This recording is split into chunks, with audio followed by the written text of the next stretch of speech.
Hello. Welcome to the Journey Podcast headquarters. I like to think of this space as my think tank or the incubator for my brilliant ideas. At this time, I'd like to introduce to you a new segment of the podcast, which I'd like to call Fireside Chat with David Radulovich, me, your host. What a lot of people know about me through the many years that I've been competing in this sport and working in this industry, teaching many people how to shoot this game, being guests on podcasts, well, it's all a lie. I have worked very hard over my 23-year career to curate a very specific image that I want you to think about me. Because quite frankly, I'm an asshole. But I decided to open up a little bit and bring you into my own personal life. The whole idea came about as I was scrolling through social media and I saw a social media post by the Dead Pear podcast. They were announcing a new product that they have. Coffee. And I thought to myself, of all the things I know about shooting, I know more about coffee. So naturally, I had to buy some. Now, at this point in the introduction to my video, some of you may be thinking, where is he going with this? Well, I'll tell you. Although the personality that I have curated and presented publicly over the years is a farce, the analytically based filter of thought that I navigate through in my explanations, in my interviews, and in my approach to the competitive aspect of the game is not. You see, I've done a lot of research on coffee. I've traveled the world, specifically picked out different blends, and I've taken my scientific and chemical background and injected it into my approach to drinking brown water. What I decided to do was, number one, accept the challenge presented to me by Mr. Jason Rambo of the Dead Pear podcast, which is to publicly share how I enjoy my favorite drink. And in the process of doing so, because of my educational background, I decided that I would use this as an opportunity to allow you to access the knowledge in my head about how to properly drink a cup of coffee. So I have here in front of me a nice little display, if you will, of just some of the travel accessories that I take with me as I go to tournaments all across the world and use these as a way to extract the optimum amount of caffeine out of the beans so that I can properly fuel the brain that I have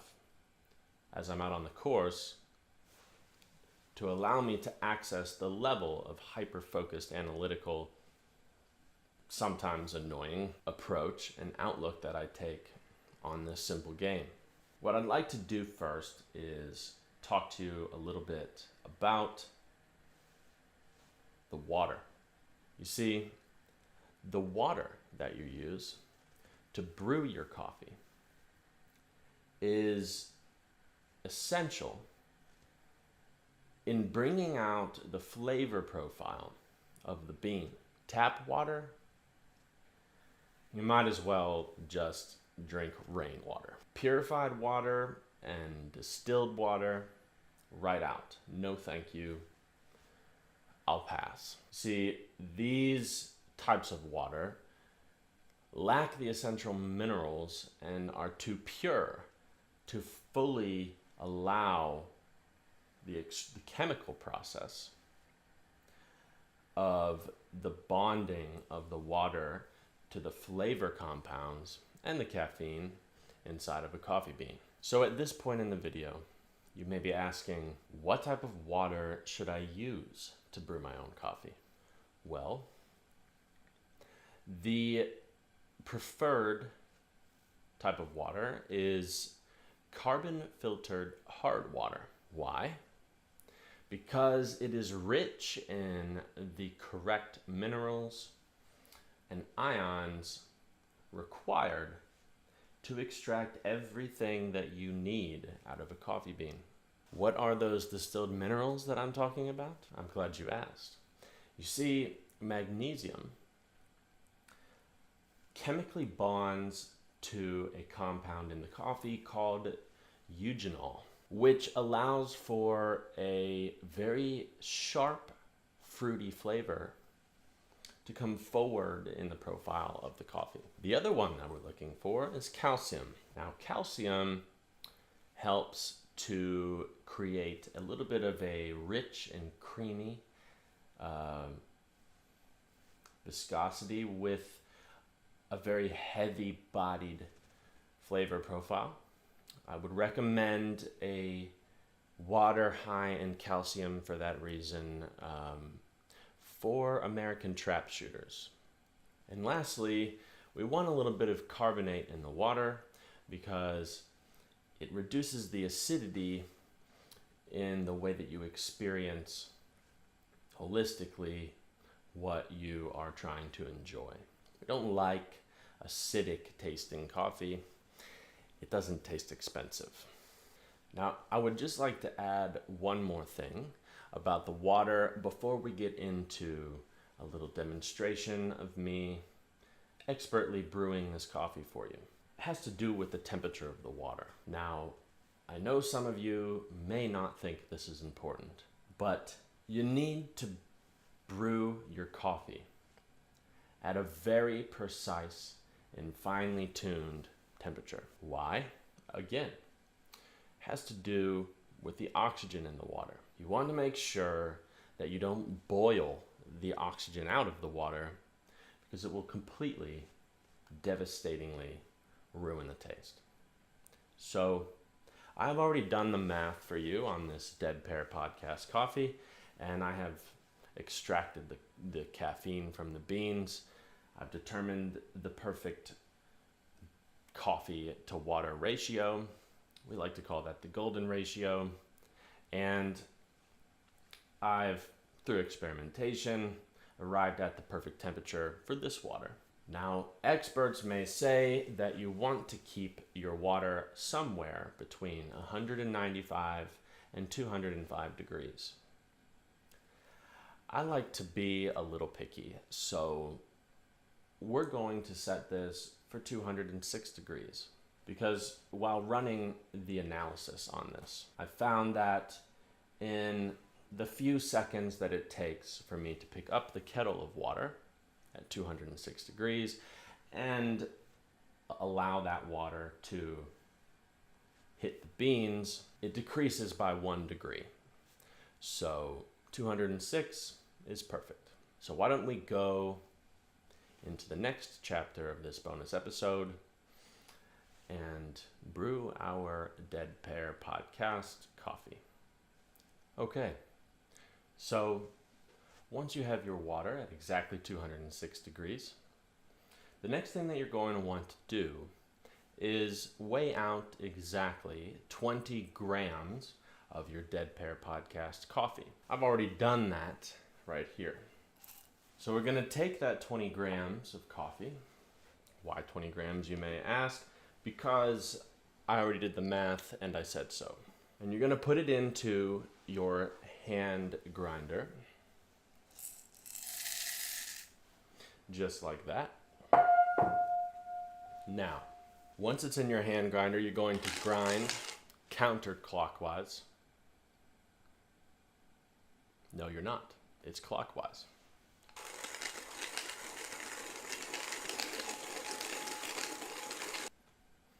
Okay, so now that we have the coffee ground, I should add that you want to set your hand grinder to a medium grain grind, approximately 0.5 millimeters in diameter, for the purpose of creating the ideal surface area ratio between the size of the grind and the water. This allows for the perfect extraction of caffeine and flavor from the ground coffee beans at the temperature that we have already selected. We'll take the grounds off. Not bad, Dead Pear Podcast. At this point, what we're going to do is take our AeroPress, take the cap off. Now this you're going to want to have preheated so that you don't preemptively cool the temperature of the water. I'm going to invert my AeroPress like this, and I'm going to dump the coffee beans in.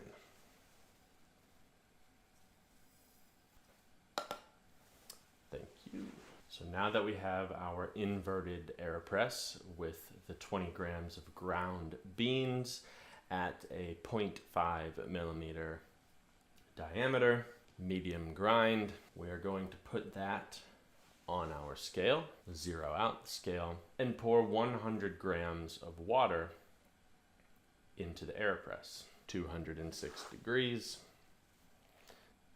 Perfect.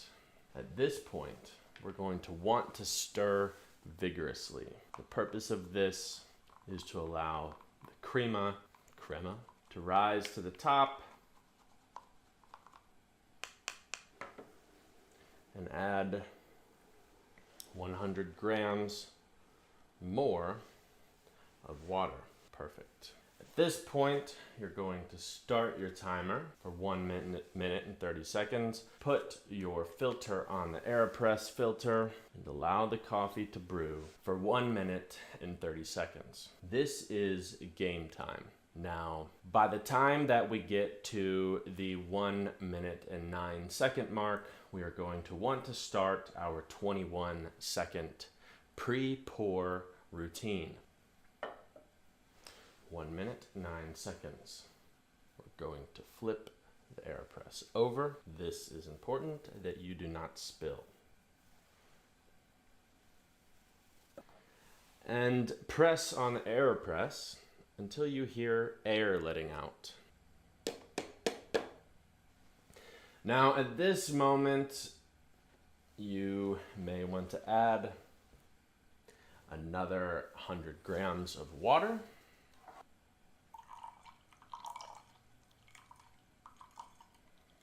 Beautimous. Now, once you've allowed your coffee to cool to the temperature of your liking, you can enjoy it. Cheers, Dead Pear Podcast.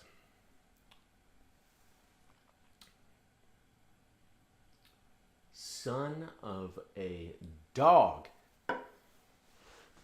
How am I going to get better than that? The Journey Podcast coffee? Okay, so I'm glad that that's over because that was a painstakingly excruciating process for me. My hair feels like I'm wearing a helmet, but it was fun, and I hope you guys got some laughs out of it. I'm really not an asshole, but I do drink my coffee like that, and I saw the post that Jason had on the Dead Pear Podcast Facebook, and where he was introducing the coffee that they have, and kind of challenging everybody to put something on social media of them enjoying this coffee and talk about how you like to make your coffee. So I figured I have a not super common way of doing it. I'll share it. I know by doing this I'll probably get some some of the coffee lovers to comment on there.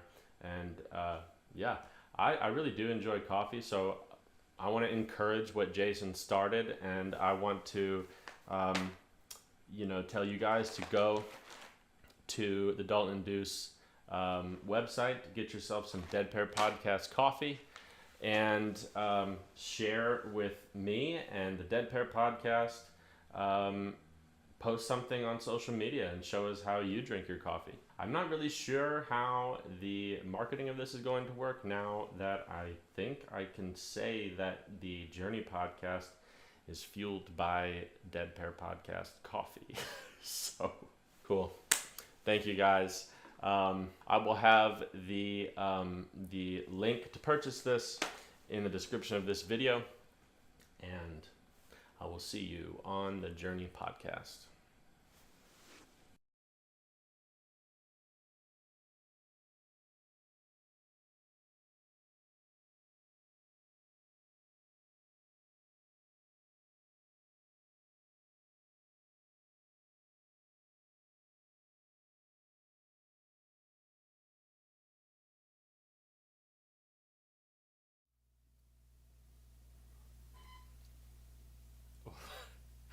Well, guys, I hope that you all enjoyed that. I know. Oh, my thing's about to go off. Hold on, let me shut this off.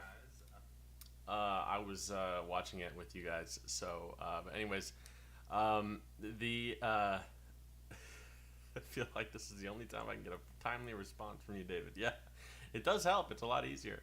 And hey, Brad, what's up? I don't know if you tuned in from the very beginning, but if not, you should go back to the beginning of that little video that I put up, because it would make a lot more sense. But anyways, that was basically just a little video to help out the Dead Pear Podcast guys. If you don't know, if you weren't paying attention because the video was too distracting, they have a new brew of coffee out, and I bought some when I found out about it, and I really am actually a coffee snob, and so I thought it'd be funny to make a little video about myself, making fun of myself and all my weird quirks and tendencies as a human being, to do what they put up on their social media. So long story short, their social media is running a little like advertising campaign basically, or a little competition or just engagement thing, where basically if you do have the coffee, take a picture of yourself drinking the coffee, and either the view that you have every morning when you drink it, or put a little video together of how you make it, or just a picture, whatever, but just share it on social media. And because it'll be fun, and when you do that, let me know, because I want to see them too. I think it's pretty cool. But that little video was my response to Jason's little thing, and yeah, so I thought it was funny, and I figured I would start off the live with that, because why not? So oh, there we go. Jason's here in Berm Railer account, and he says thank you. Yeah, of course, Jason, I'm happy to help out. Jason, if you I don't know if it will let other people post links in there, but if it does, Jason, why don't you post a link to the coffee in the comments for people to purchase, because I don't think I probably can do it. If you can't do it, let me know and I'll do it. But yeah, so that's that. Let's see how I get caught up on some of the comments. Sporting Clay J. Now he's recognizable. Ironically, he goes undercover by getting rid of his head cover. I go undercover by getting out of cover. Man, I'll tell you what. I think it's called pomade or something. I don't know. I never do my hair because I wear a hat every day. But whatever I had to do to make my hair do that was not fun. I can tell you that much. Let's see, what else we got. Matt Palmer, what's up from the Browning Briley in Houston? Hey Matt, what's that? Let me know how Dalton's doing. I'm curious, and that's a cool place. You've even been there. for anybody else that's watching, let me know if you're at the Browning Rally right now. It's a pretty big shoot going on down at Greater Houston Sports Club or Gun Club. I don't know what it's called. This is my plan for today. So I was gonna release that little bonus episode content, like a satire comedy short first, and then I was going to open it up for questions. If you want to ask questions about the video, totally fine, but also serious questions, because I kind of wanted to finish up what we did 3 days ago on Monday, and then in the process of that, always again keeping it open for questions. So, audio lag. Okay, hold on. Let's see.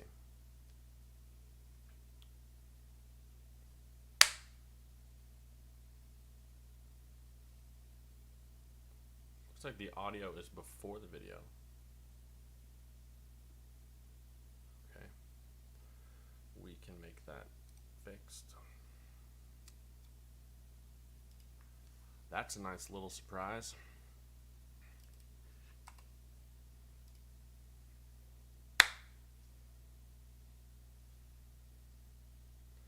Do it one more time.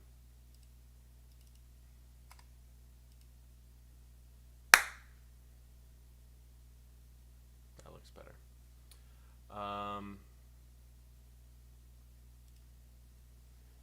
Jason said, did you get the link? I don't have a link on here. Did you text it to me? No, I don't have it.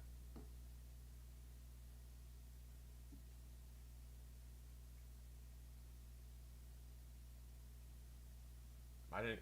This is a weird thing where I think that my YouTube live streams hate Jason Rambo. Okay, anyway, so let's do this. We'll open up for questions if you have any. If not, I'm going to get into the educational, finally, part of the episode, because we all know people don't think I'm actually that funny. Let's see if I can get it here.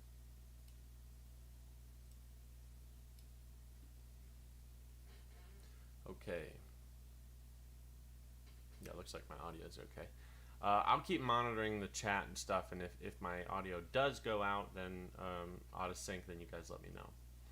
So, just a little refresher. The last episode that we did was a recorded episode that was on YouTube Live, so I had to give a little announcement because the audio after today, the audio for both episodes is going to be released on my normal podcast. That's just audio only. That can be found on any podcast app.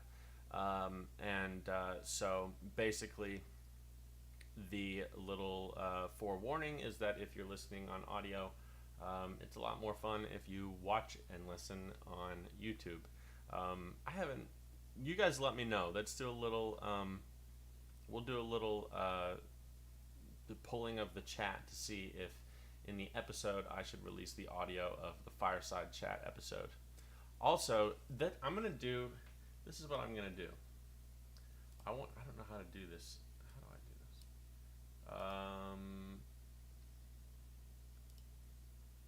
Oh, there we go.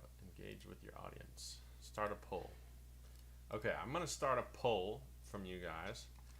Should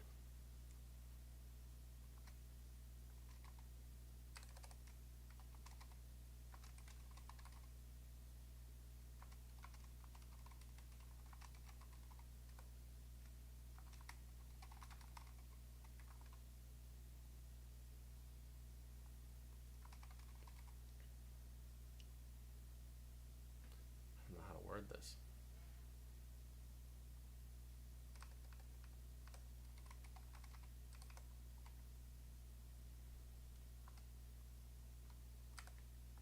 Okay.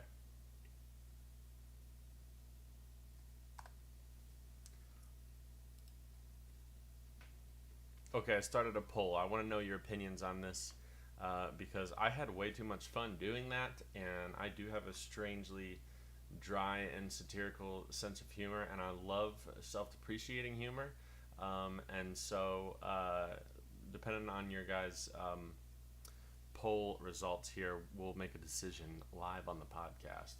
I will say that the question I just asked does not mean that that's what the podcast will turn into. What I'll do is have like a totally separate segment, like once a month, one thing will come out, and it won't affect the actual educational and helpful content of the episodes that I normally release.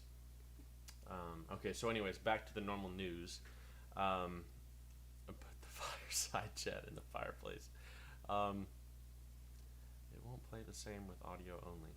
Yeah, I agree. It won't play that video won't play the same with audio only for sure. But it might help people want to watch it on YouTube. But yeah. So, anyways, if you're listening to this on audio only, then definitely come and visit on our YouTube lives when I do prepared recorded episodes on YouTube Live, because the biggest benefit to that is that you can interact. I can answer your questions directly. And I can include you on the podcast. I have yet to do that much yet because of the technical difficulties, but we're going to start doing that more. I'm going to start to bring in you guys on the podcast more. And the other thing that I'm going to start to do that I just finished up just very recently was creating a thing that allows you to submit your shooting videos for me to go into a self-analysis on the podcast to help like analyze your videos and give you suggestions and things like that. So only if I wear a hat. Maybe I need one of those little fancy hats, like a Sherlock Holmes hat. Like if I could have done that video perfectly, it was like a last-minute thing. But if I could have done it perfectly, I would have had a pipe and a Sherlock Holmes hat and like a real smoking jacket, but I couldn't source all those things in that quick a time. I guess I'm quiet. Let's see, a fedora, yeah. Okay, Trevor, let me know if that's any better. Okay, so catching up on the comments, top chat, live chat. Okay, so I did that. Trevor, we'll see how it goes. So Brandon says, it was great to meet you in person at the Open. I was hoping you can expand on what you said about not trying to make my new 34-inch barrel gun look like my current 32-inch setup. Yes, absolutely. I'll explain that.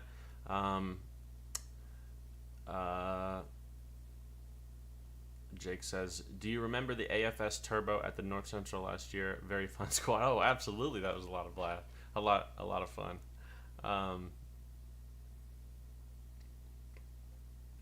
Brad says, thanks again for detailed info last episode with the colorblind stuff. Super helpful feedback. Of course, Brad, I'm happy to help out. Brad, let me know. I can't remember if I linked the Pila, the blue magic voodoo lenses I was talking about. I can't remember if I put that in a link in the chat. If not, let me know and I'll put that in here.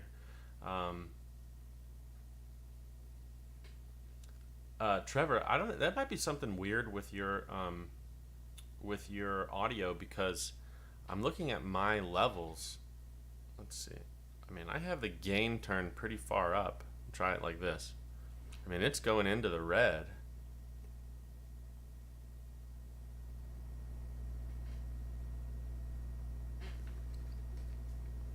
Okay, we'll try that. I wonder if... No?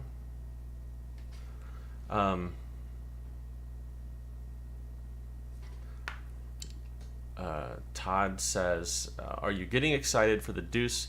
You thinking of doing anything crazy new this year? Oh, yes. Oh, yeah, Trevor's been listening to podcasts for 8 hours with a mower running. Yeah, you maybe just be slightly deaf right now. Oh my gosh. Todd, I am really excited The Rochester Brooks is bringing in, so they have their new tower, which I believe is a 60-foot tower that they built into the ground.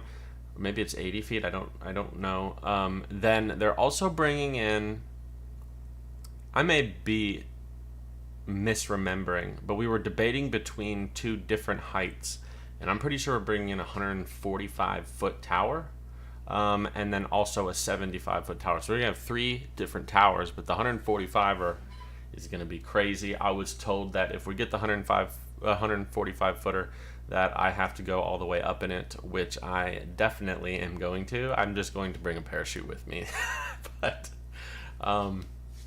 yeah. And okay, there was another question. Oh yeah, Brandon's question. I'm gonna get to that. Don't let me forget that, Brandon. I'm just catching up on other things. 60, 135, and 85. Okay, so 60 footer, 135 footer, and an 85 footer. And JJ, I literally never was able to get done doing phone calls and video calls today. So after this episode, I'll get back to you. So anyways, what happened, I'll give you everybody a little bit of a backstory in case anybody's interested in doing this, or is, somewhat, back and forth in between two different lengths. But basically, Brandon is working with Andrew McFarland right now to to basically fit his new gun, which I believe is a 34-inch Krieghoff. Let me know if I'm incorrect about that, Brandon. But he's coming from a 32-inch barreled Caesar Guerini. It's both of them are beautiful guns. So he was asking for some.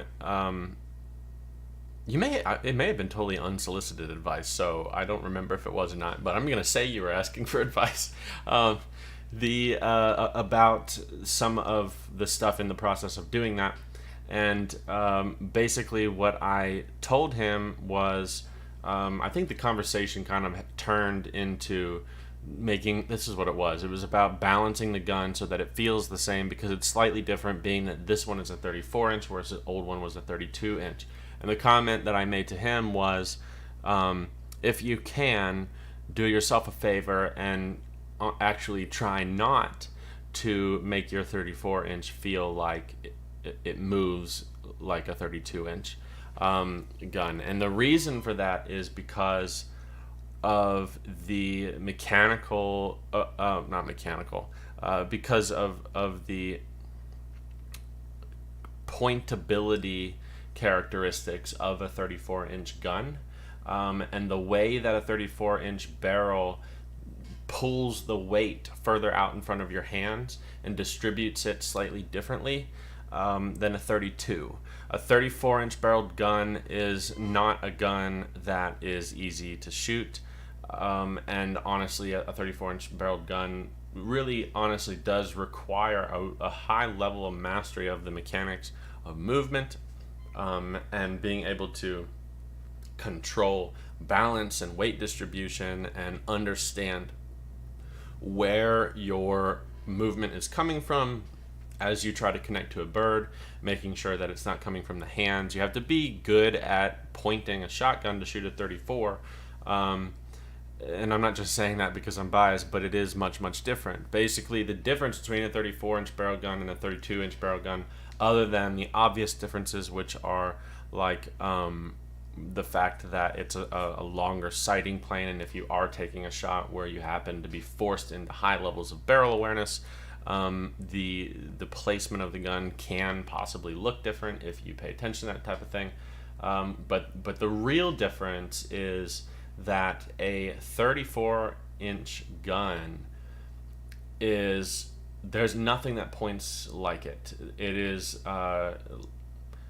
it's like the tool that you would use to do brain surgery, because the balance allows you to, with exact precision, place and control the gun on all types of targets, and especially like thinking about things really far away that are medium speed. That's a bird that requires very, very, very slow, precise, and controlled movement. And if you're shooting a gun that can get away from you a little bit, that shot becomes a little bit harder and is forced a little bit. It forces you into relying more on timing than on control and mechanics.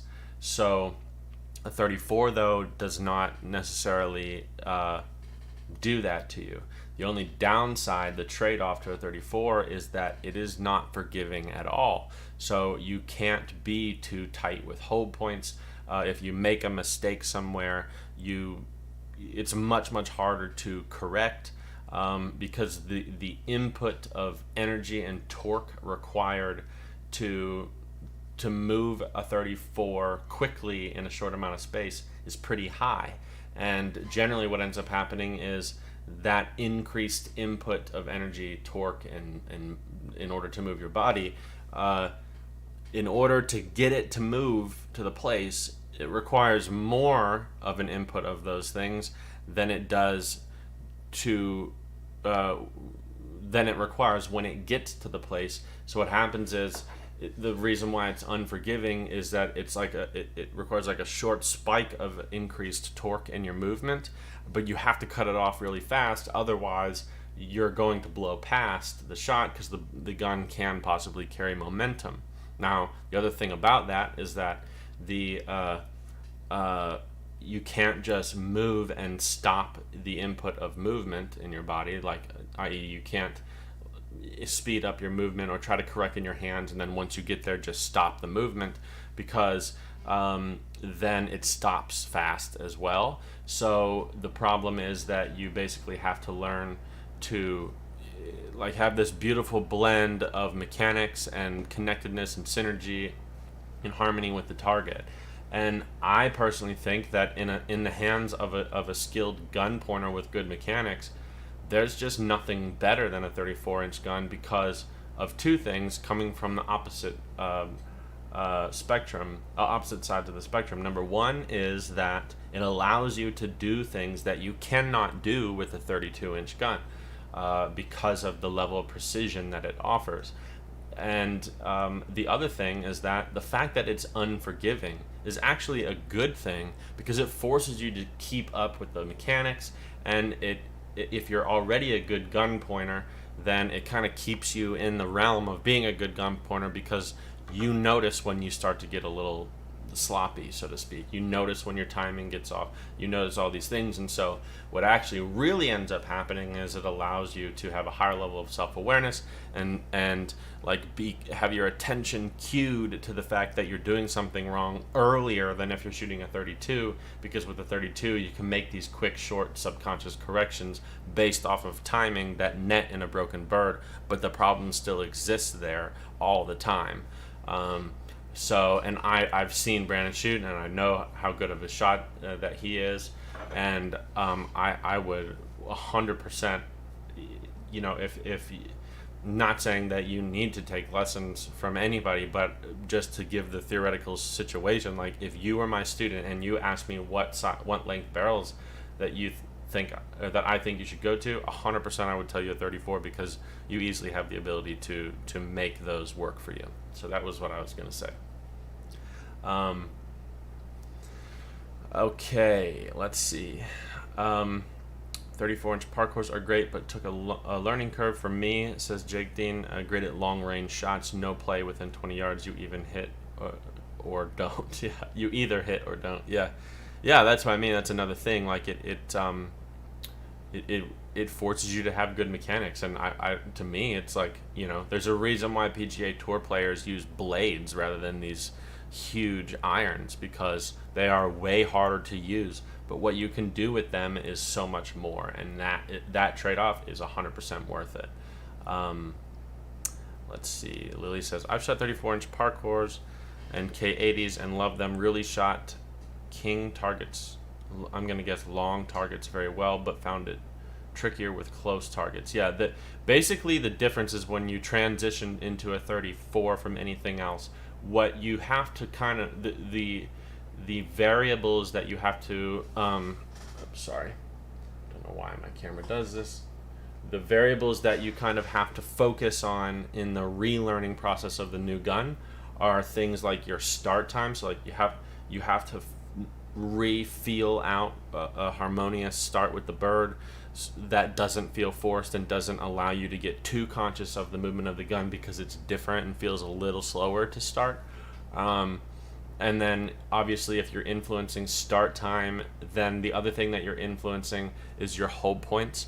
So basically on longer targets, further away targets, a 34 allows you to hold closer because further targets don't cover two-dimensional space very quickly, because if they're that far out there, this much movement at the end of your gun is a big difference out there. So you can hold tight, and when you have to start, you're not going to blow past the bird and have your error be amplified because the gun is too fast. So that's why it's easy. There's a benefit with 34s and longer birds. On shorter birds, you have to do the opposite. With 34s, you kind of want to open things up, start further away, and allow the finesse of that to happen, where you're kind of learning this new synergy at the beginning of your shots. And it's a fun process, and it is highly rewarding and highly worth it.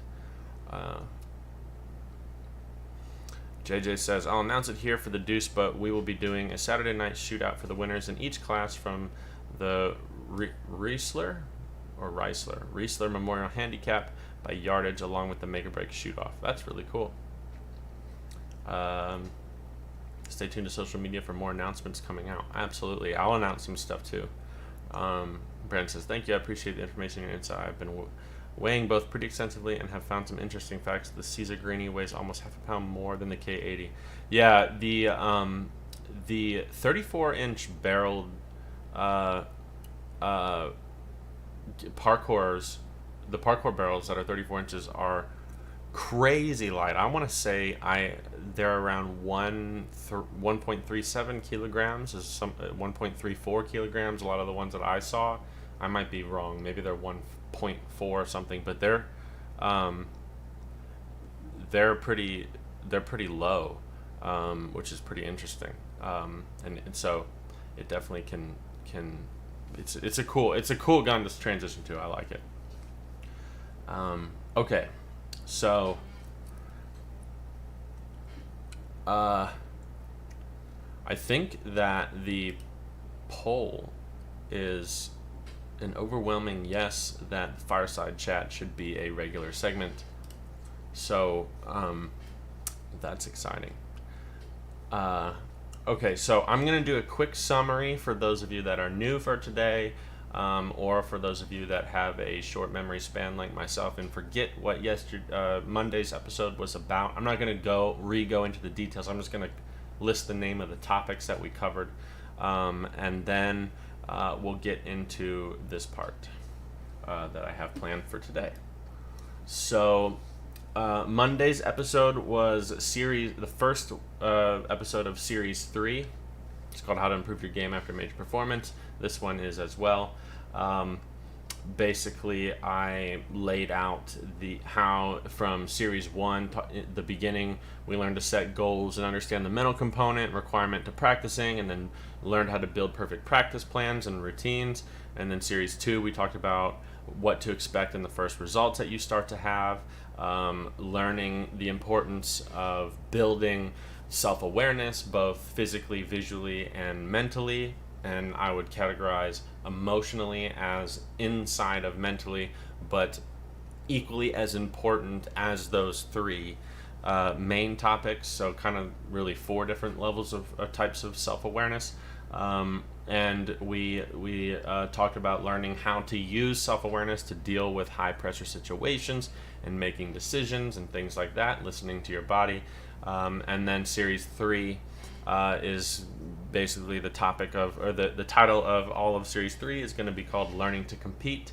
And I've stated that the goal of this series is going to be to build upon the foundation laid by the first 2 series and get more in depth with actual tournament scenarios and how to learn to compete successfully based off of a continuous focus on self-assessment, and awareness in order to restructure and build upon the plan that we worked together to lay out in Series 1.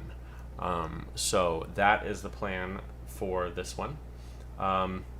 Also said that if you haven't listened to it already, because I've been watching the analytics of all the episodes and the podcasts and stuff, and we're getting a lot of new people coming in now. I just don't know what all they're listening to. And so I wanted to just state that if you're new and you've made the decision not to start from the beginning and to instead kind of start from where we are right now, I completely understand that, because it would feel overwhelming to do that. Although I would highly recommend you to go back to start from the beginning and listen to the episodes in order until you can catch up with the live stuff, because it's built and structured in a way to take you from the beginning through a whole year to help you accomplish your shooting goals. And if you don't have that foundational aspect in the first 2 series of the podcast, those are kind of the things that we're going to be pulling forward with us in every month. So it would be important to do that if you have the time. And I would say this to you.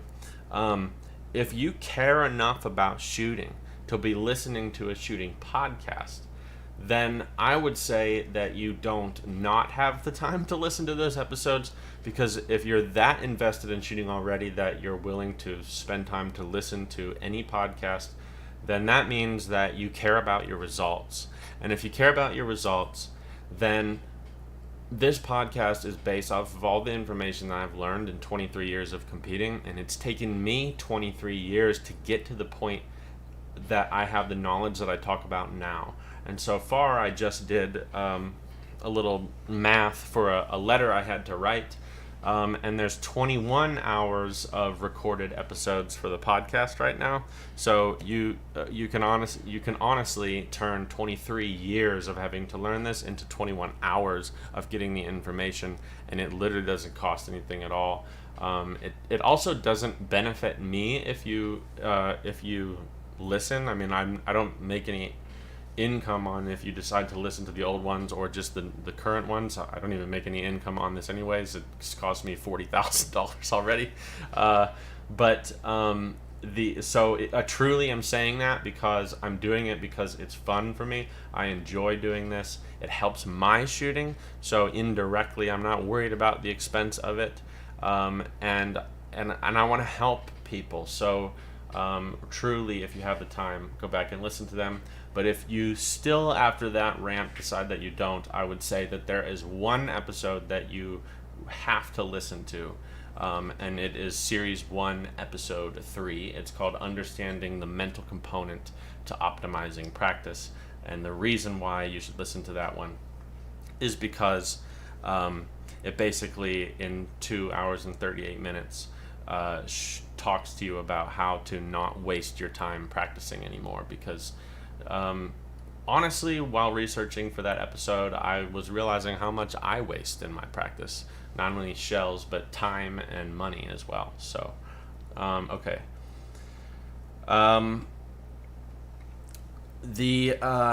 So yes, the episode from Monday, the other stuff I did was that I updated people on the exciting news for the BAREPELT vest that came out for the Journey podcast, and I showed everybody that.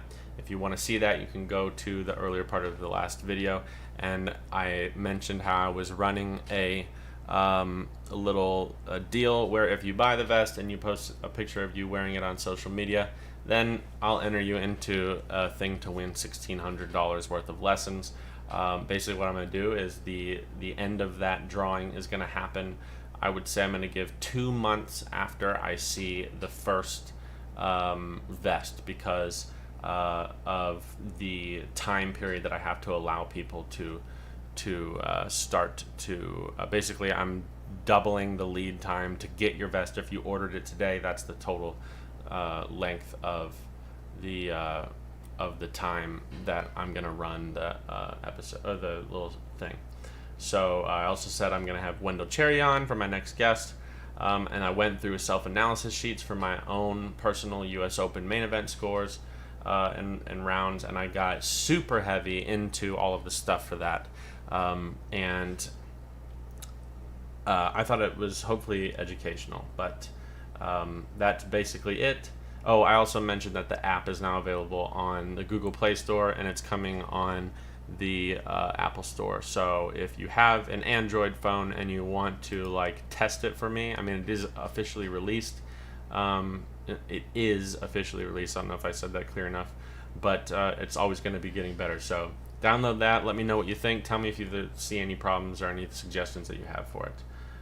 And then lastly, because Wendell will be on the podcast soon, I want to offer up anybody to be able to send me a question that you want me to ask him. It can be as personal or impersonal or funny as you would like, and I promise that we will ask all of the questions that I get, because he's like a second father to me, and I know he's not going to worry about how long our recording goes, and I will release them in multiple episodes if I have to.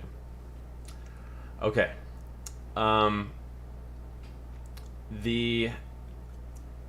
After we went through the shoot analysis sheets, I decided to end the podcast Monday there because it was getting late and we didn't have it was really late, and I wanted people to be able to ask questions on things. So basically what I'm going to do today is talk about once you get the information from those self-analysis sheets, what do you do from there? Like, how do you move forward with looking at that information and making a decision? We already looked at all the information and we made the deductions on what I thought was the problem, but now today we're going to talk about like ways to get through it. So and Lily, I just saw your comment. No, Wendell is not on tonight.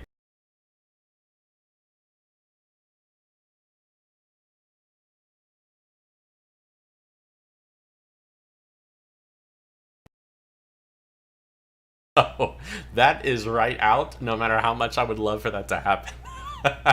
The only way he's going to be a guest on the podcast is if I'm there in person with him, in terms of the video wise. So it will have to be a recorded episode. And I hope he sees that because he knows that's true. Okay. So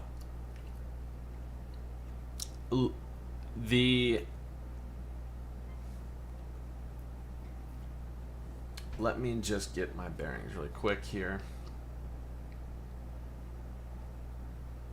Okay, so I think what I'm going to do is I have all these notes here, and I don't really think that I don't want to pull up the shoot analysis sheets again in this video because that can get kind of boring to watch, and the little video of me is really small and it's kind of hard to understand what I'm doing. So I'm not going to do that again. We'll just run it by memory. And so here's what I'm going to offer. If you have any questions on anything, please let me know. Like if you've done a shoot analysis sheet and you saw things that you don't understand, again, let me know. And let me also say this. If you've done a shoot analysis sheet, there's things that you don't understand and you're listening right now, then comment and I'll pull yours up right now and we'll talk about it. And that would be helpful.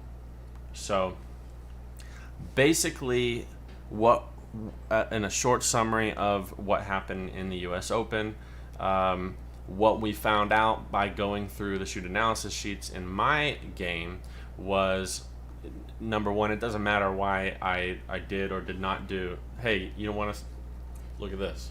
I don't know if you can see this. I think he can hear that we're talking about him because we're getting a call from Wendell.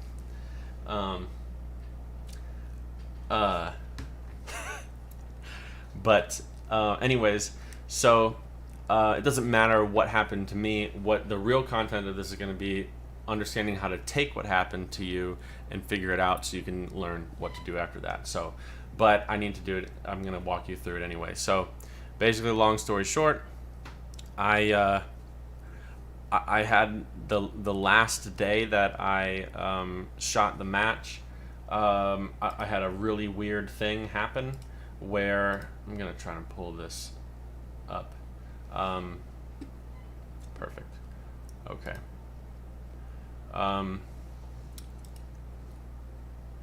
Post-shot, pre-shot. Just gonna read off my little comment so we can get to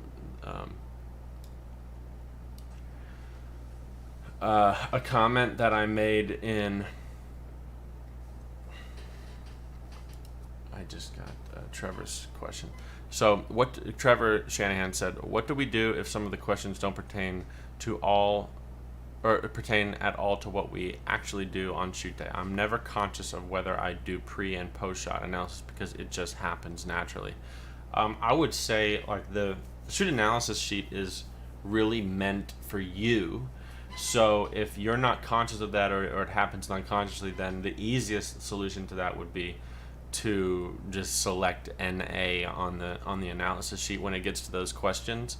But I would say the other thing that would be more important for other people that are listening to this, I trust you, Trevor, to know that that's happening the way that you say it. But if you think that that's happening when you're shooting, and I would just say do a little deep dive to kind of get in depth and figure out, I'm not consciously doing my routines, but are they, and I think they're happening, but are they really? And if the answer still is yes, then I think you'll probably be fine.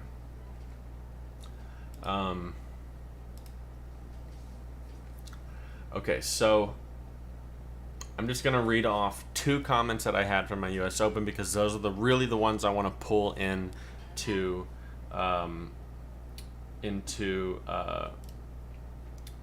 the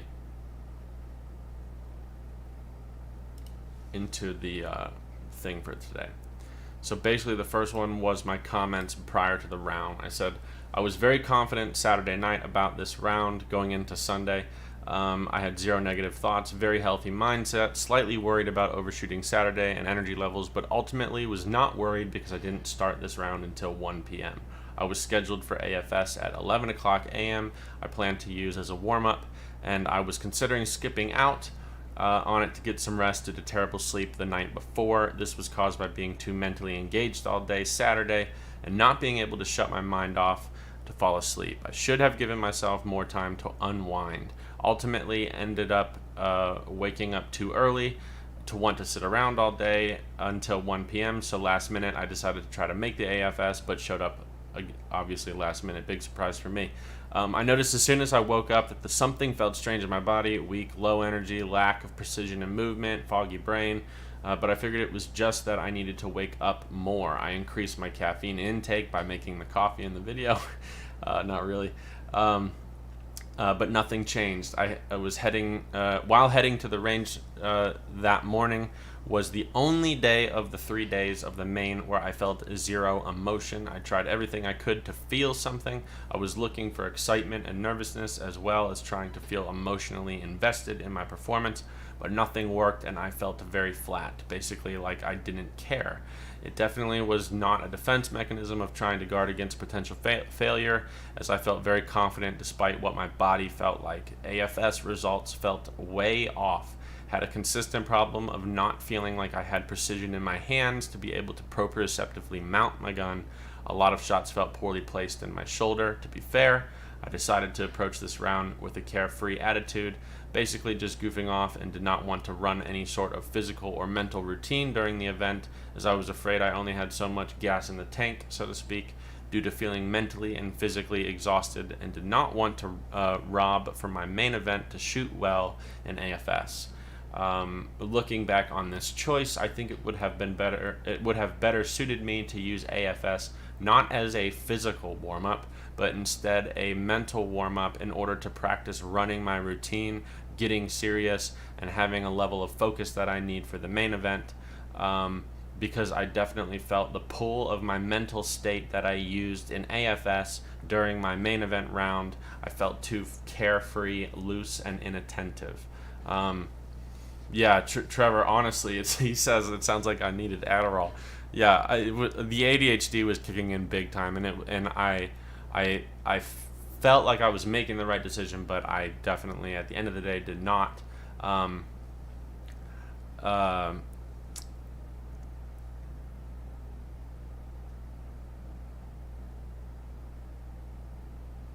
oh, that's weird, Joe. I wonder. Is Joe? Let me know if the podcast or if the audio is working. Or you said it dropped out. But anyways, basically, Wendell called me right as soon as we were talking, and I don't. Normally, we like to be a little funny when we answer the phone, so I don't want to do that on the live podcast. Um, okay, so the next comment that I have in my physical and emotional mechanics.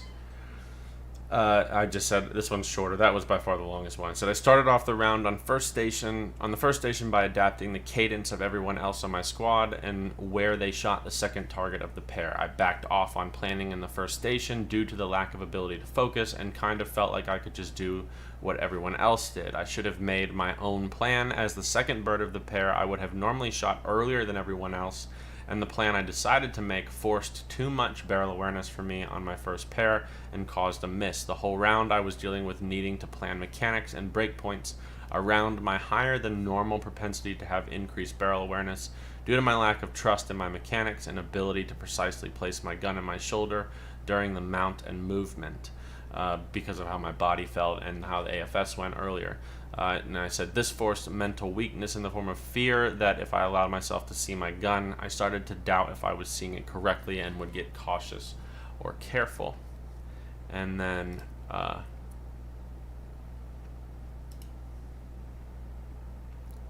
had one more, I know. Okay, last one, promise. This is my comments on my level of calmness and relaxation on the Sunday main event round. Said, these are all comments to myself. I do my own shoot analysis sheet, so it's not just bogus. I actually do it.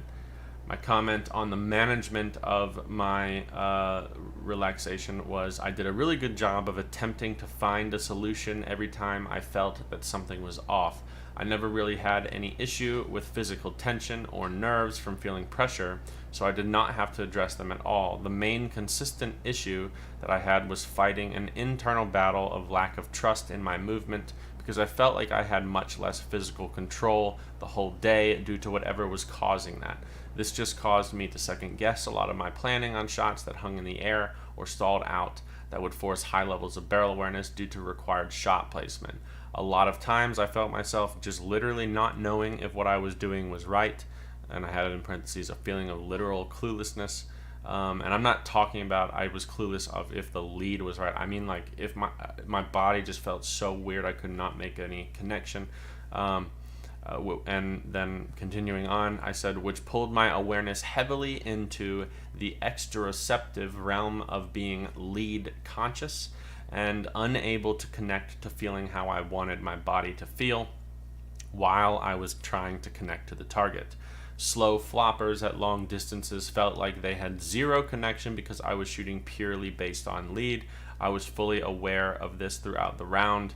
I noticed it during AFS, but was just hesitant to use my normal approach to this problem, which is relying on my mechanics and shooting a more difficult breakpoint where the target is more under power in a straight line because of my lack of trust to make small, short physical movements with the gun. Basically, the whole round, I struggled to feel comfortable picking one strategy and committing to it. I was listening to my body and my mind / emotions, but was not acting on them. I played it safe because I was cautious, but I didn't play it smart. Long story short, the whole situation that presented itself was that the physical aspect of my body was feeling different, strange, and not good. That caused a level of doubt in my ability to do the things that I need to do mechanically, and because of that, it caused a negative influence on my ability to trust all of my movements. So that was making me more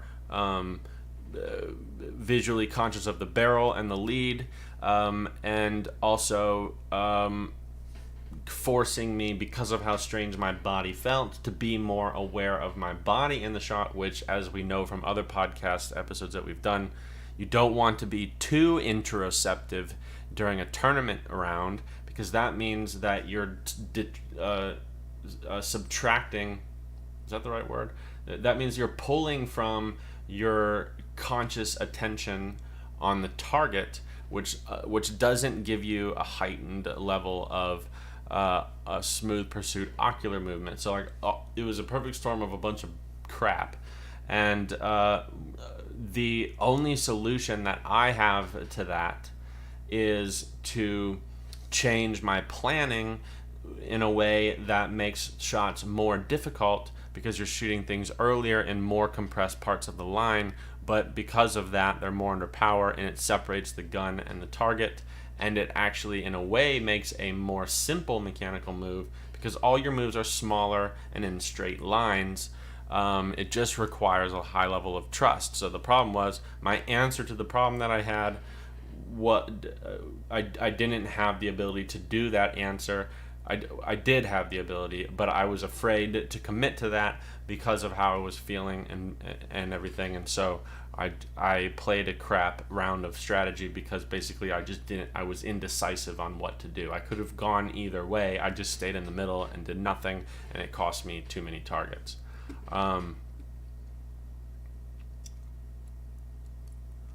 Let's see. Okay, the audio is lagging.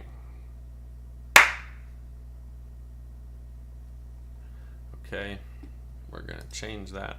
Thank you, guys.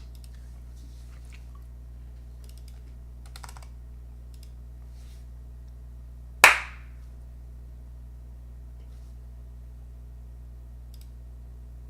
gonna do just a little bit more.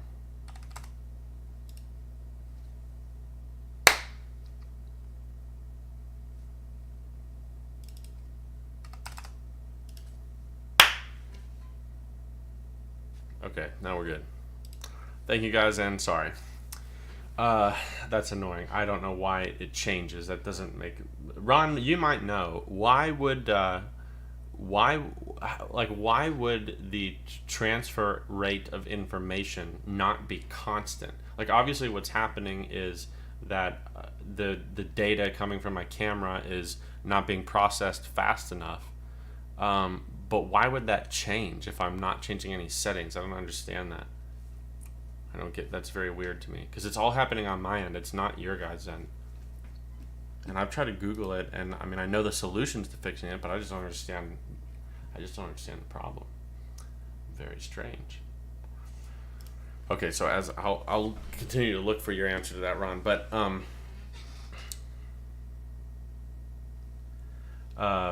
okay, so with all of that being said, now we're going to oversimplify what my problem was, so that we don't get too complex, because it's nobody else's problem, and that specifically is not that helpful for all of you. So what I want to do is basically cue you to the fact that the purpose of this episode is not to talk to you about what I did wrong and how I need to fix it, but instead allow you guys to be here with me while I go through the way that I dissect a tournament, understand what happened, and come up with something to change moving forward. So basically, we're going to be paying attention to the process here, not so much the product or the data input. We're just going to be looking at the formula of what we're using, and that's where we'll learn from. So basically, I'm going to read you guys 4 questions really quick that I want you to think of as I'm going through this, and if you, apart from other things that you may have questions on, if one of these kind of, if a light bulb goes off like, oh yeah, then I want you to tell me, because I want to explain. So basically, at any time, feel free to interject, and I want to give you 4 filter questions. The first is, if you want to understand my thought process behind any specific decision or process that I go through to deduce, let me know. If you notice something I bring up that you don't know how to do and you want me to expound upon it so that you know how to do it yourself, let me know. if you notice something that is similar in how you experience certain situations, as I am explaining something, and you want more information on that, let me know. I don't think that's going to apply too much because we kind of went through all that part. And then the last one is, if you want any clarification on why a specific thing that I focus on is important as I'm going through here, then call that out too, because I think the theme that you may see here is that where the things that a lot of people think are important to analyzing a performance and getting better, I may leave almost all of those things out.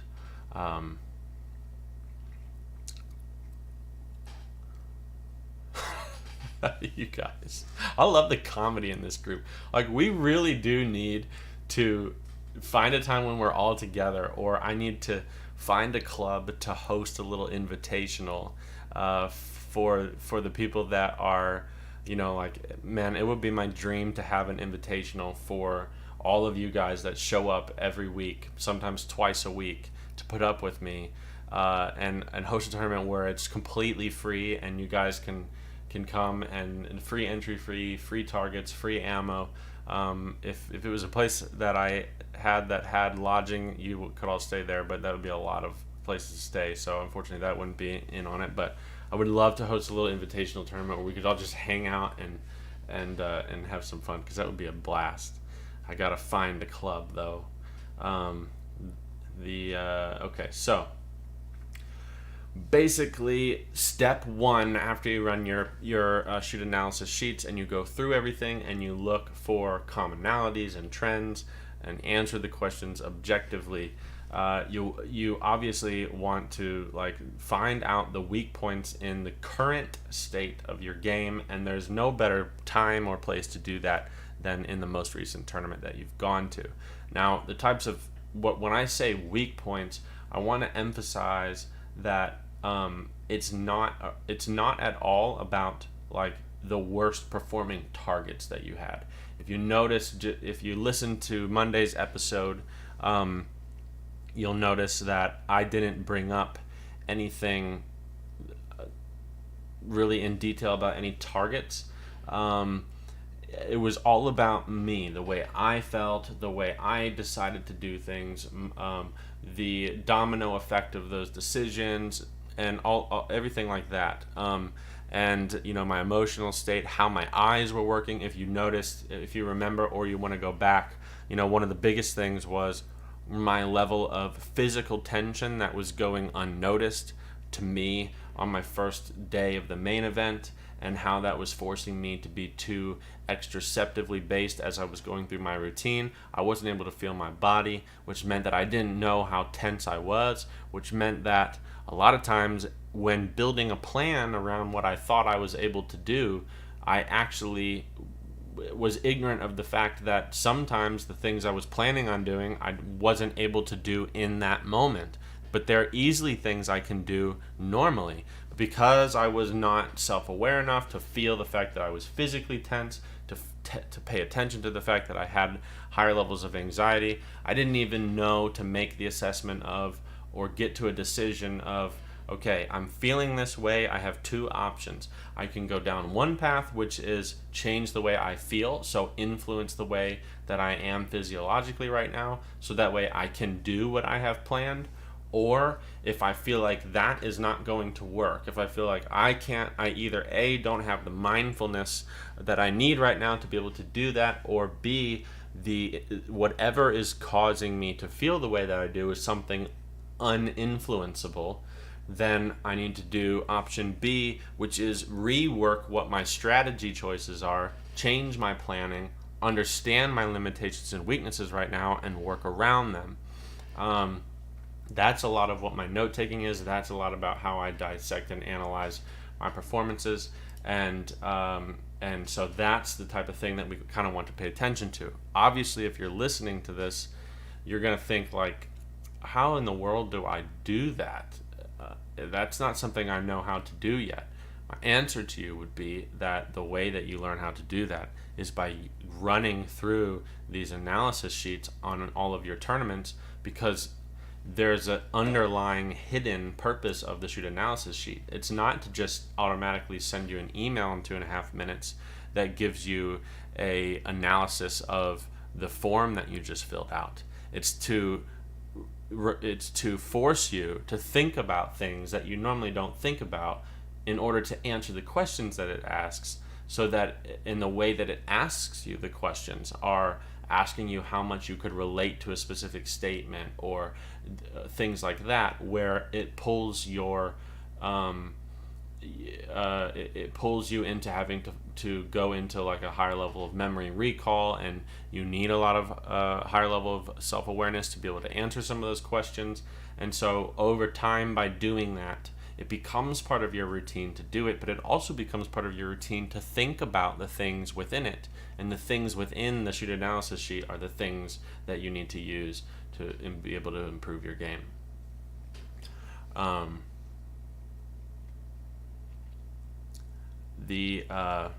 Okay, so then basically going back to the determining the weak points in the current state of the game, but how you're going to do this is you're going to connect the dots in that self-analysis using the comments provided as extra data points. So like, for example, let's say that you're noticing that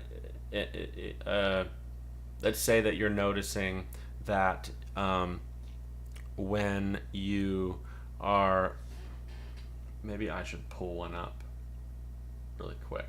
No. You guys let me know if you want me to pull one up, if it would help you to understand what I'm talking about. Yeah, Ron, I read that and I was thinking. It says the audio latency is controlled by the input-output buffer and the speed of your CPU. Do you know what your buffer setting is? A setting of 256 is best. What brain? Let's see. The input output. So do I want to look at the, you said the buffer is there, audio replay buffer.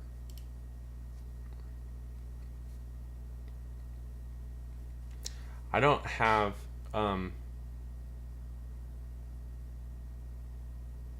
I don't think I have a buffer on right now. Maybe I do.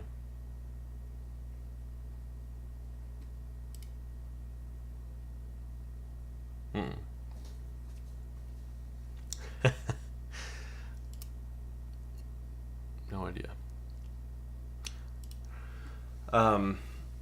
But so let's just say that going back to the shoot analysis sheet, that normally you're pretty good at the most basic thing that's underlying in the shoot analysis sheet, which is having your calculated average percentage of your shoot analysis grade. So it's like the total percentage that you get on all of the questions that you grade yourself on the shoot analysis sheet. Let's say you're pretty good at getting that percentage to be within 3 to 5% of the percent that you shot on the course. If that's the case, that's very good, because it is a 1-to-1 ratio, so to speak. And so that means that you have a high level of attentiveness to what you're doing, and you understand the current state of your game really well, and you can you have a higher level of self-awareness to be able to assess those things. But let's say that you go to a tournament and it was a terrible performance, and so like, let's say you're 10 to 15% lower than a normal score. Well, if you just notice a trend for like the events that week, that okay, my self-analysis percentage was 15 to 20% lower than my actual score percentage, even though my score percentage is lower than normal. Well, okay, that's an interesting thing, because that's not normal. Then let's start to look at the comments, and hopefully if you are using the comments, you can see what is the overall tone of my voice, how am I explaining things. What I would look for is, if that's the case, that tends to mean that we're a little over hypercritical of ourselves in the grading spectrum of that shoot analysis sheet, and that in itself tells you something. And if I look at the comments on there, or if I'm having a discussion with you in person about that, and I'm asking you to explain the way things are, and I would ask you a simple question like, okay, so tell me about your day, starting from when you woke up until you went to you got to the course on Sunday. And it wouldn't matter what you would say. What would matter would be the specific words you were using, your tone of voice, your body language in explaining that. And if I'm picking up on a negative filter for all of that, or a hypercritical filter for all of that, or a hyperfixation on a specific thing or emotion because of that, or as you're explaining that, then now all of a sudden we're starting to get this understanding of, okay, now we can connect the dots, and then look at your other things. Look at, okay, if that's the way my state of mind was, if I have a lower score there and my comments are all negative, let me look in the presence category and go through and look at how I'm grading myself in presence and see what my comments are. Basically, like, use the ability to connect the dots and go through the process of running your own analysis on yourself and thinking about what influences what. It's sometimes easy to think that all of the things involved in shooting are independent from themselves, but they're not. They are all interconnected, and every single little one influences all of the other ones. So that's a very easy thing to do and pick up on things that you can change incredibly easily. That was literally the exact thing that I did to find out the fact that after my round on Friday of the main event of the US Open, that I had a higher level of tension and anxiety, because I was looking at the comments and the way I was explaining things, and all of my explanations were based in extraceptive things. So they were all about, like, I was talking about my setup, the way I would reference, like, where I would hold my gun, was, on, X amount of space in front of the trap and a few feet higher, and when the bird got to X point, I would start to move. Whereas normally, when I am thinking about that, or if I have a really, really good day, the way that I reference all of those things is based on my body. Like, I will explain to myself, I'm standing in this position, my draw length, I talk about it through the filter of me. So instead of thinking about how low my gun is out there by a point, I think about what my posture is and my draw length. And I was noticing, I'm like, man, I'm not even explaining things how I normally do if I'm anxious. And so that means I'm explaining things in an extraceptive filter, which means I'm not paying attention to the way I feel. Let me look at the way that I graded my eyes. I go into there and I'm reading the comments and I'm looking at the numbers and seeing that I mentioned multiple times of going to the wrong place for my eyes, feeling like the targets are faster than normal, noticing that the targets were they felt faster and more rushed when I shot them versus when I looked at the show pair. All of those are signs of the fact that I'm not noticing that I don't have a peaceful, present, calm state of mind and physiology in order to do the correct things with my eyes. And so I'm like, okay, maybe I didn't realize it, but I was not in a good frame of mind. I was positive minded, like having fun, but I was anxious. So even if you don't know certain answers, you can look through and do that. If you can't figure it out and it's a tournament you really care about, let me know. Send it to me. I may even use it on a podcast. Oh man, Nate, it's your birthday tomorrow. No, that's awesome. Happy birthday, Nate. I wonder if I can do something cool. Can I do anything? Dang, it won't let me. I was gonna try to highlight that comment, but it wouldn't let me do it. Oh man. Okay. Curtis Dunbar. Hey, Curtis. Curtis says, managing one's state of being is tough to stay in the groove. Why is that state so difficult to maintain, i.e. slipping into careless, lackadaisical, or slipping into trying too hard and becoming tense? I will come back to answer that, but first let me read Trevor's 2 long comments. So he says, if you have a certain presentation that is giving you issues on shoot day, how do you approach getting stronger on those in practice? I have one target that is plaguing me, and it gets thrown in a lot. Local tournaments, not so much at bigger shoots.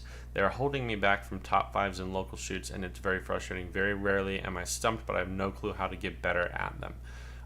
Trevor, before I answer your question, and as I'm answering Curtis's question, tell me the target that it is, because it actually may make a difference.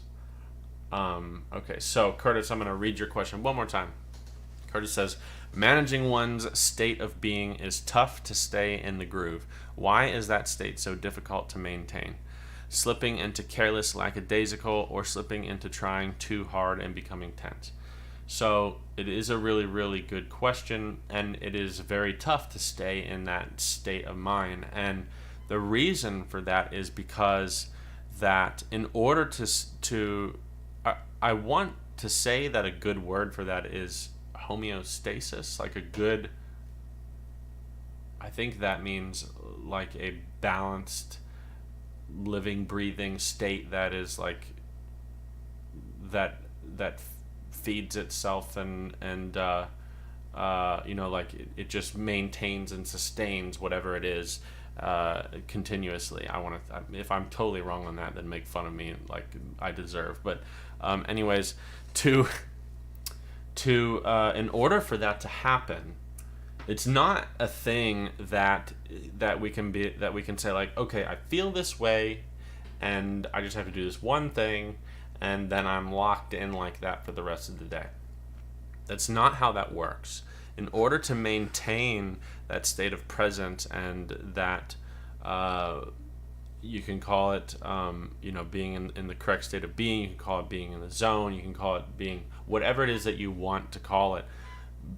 Existing in that space is a holistic experience of how your physical body feels, and will include your eyes. Obviously that's part of your body, but a lot of times I like to separate that, but I'm just going to do it now. It's the physical state of your body and how it feels, but also your consciousness. And so the problem is that both of those things are continuously getting external stimuli coming at them all day long. And one little change to either of those systems can pull you out of that state that you're trying to be in.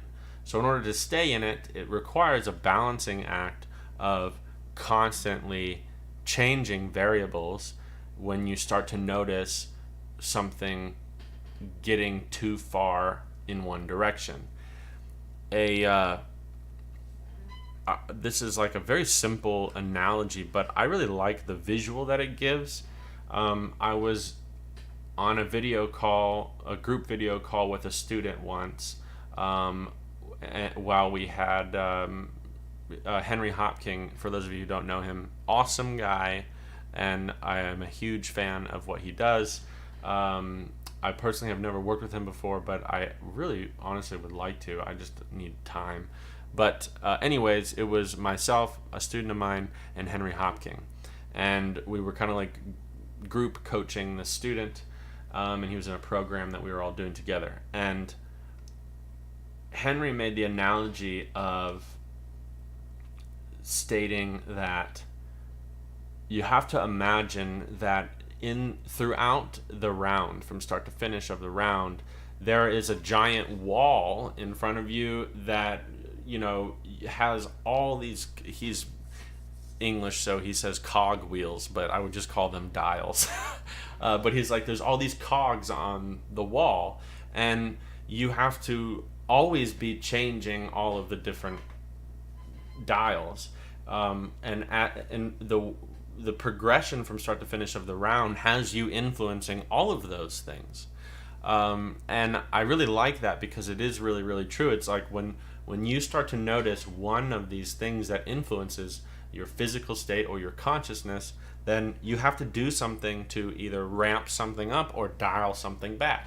And I'm being vague here on purpose because it literally is, unfortunately, an infinite field of things that you have to master control over, and an infinite field of things that influence you. So when you look at it that way, it seems really overwhelming and intimidating, because you think, my God, I have to have this checklist of all these things I gotta constantly check to see if they're getting out of tune, and I have to work this cogwheel wall. But if you look at it that way, it is overwhelming. It's way too much. And this is why I talk about self-awareness over and over and over again. I beat it into the wall, because without a level of mindfulness, meaning an understanding of your consciousness in real time, how are you thinking? What are you thinking about? What filters are your thoughts going through? How are your thoughts influencing your emotions? How are your emotions influencing your thoughts? All of those things. Without that level of mindfulness to understand that in real time, we don't have the information to strategically change what we're doing to combat those things. And then without a level of physical self-awareness, which would be literally doing something as simple as just being able to feel your body, we don't have the ability to understand how our body feels. And it sounds really dumb, and almost maybe every single person listening to this may think that it's like, I can easily feel my body. How would I not know when I'm getting tense? Or how would I not know when I'm like locked up and nervous and whatever it is? The problem exists in the fact, and this is where it really answers your question a lot better, Curtis, but I had to give that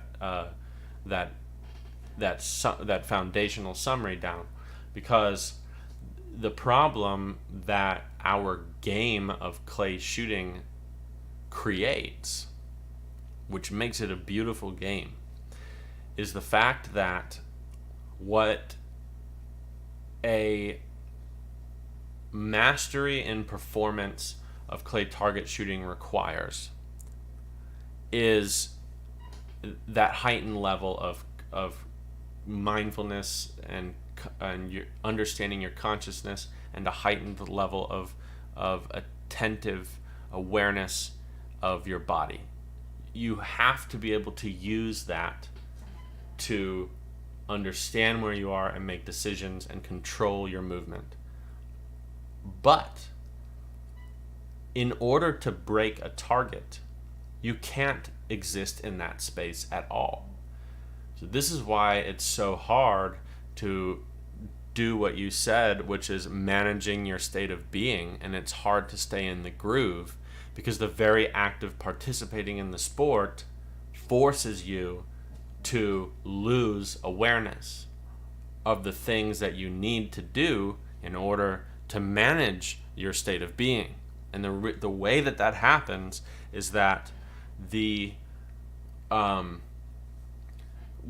go into the neurology again of the way that the eyes work, and understand how proprioceptive movement is the best way to shoot a bird. A proprioceptive connection is the best.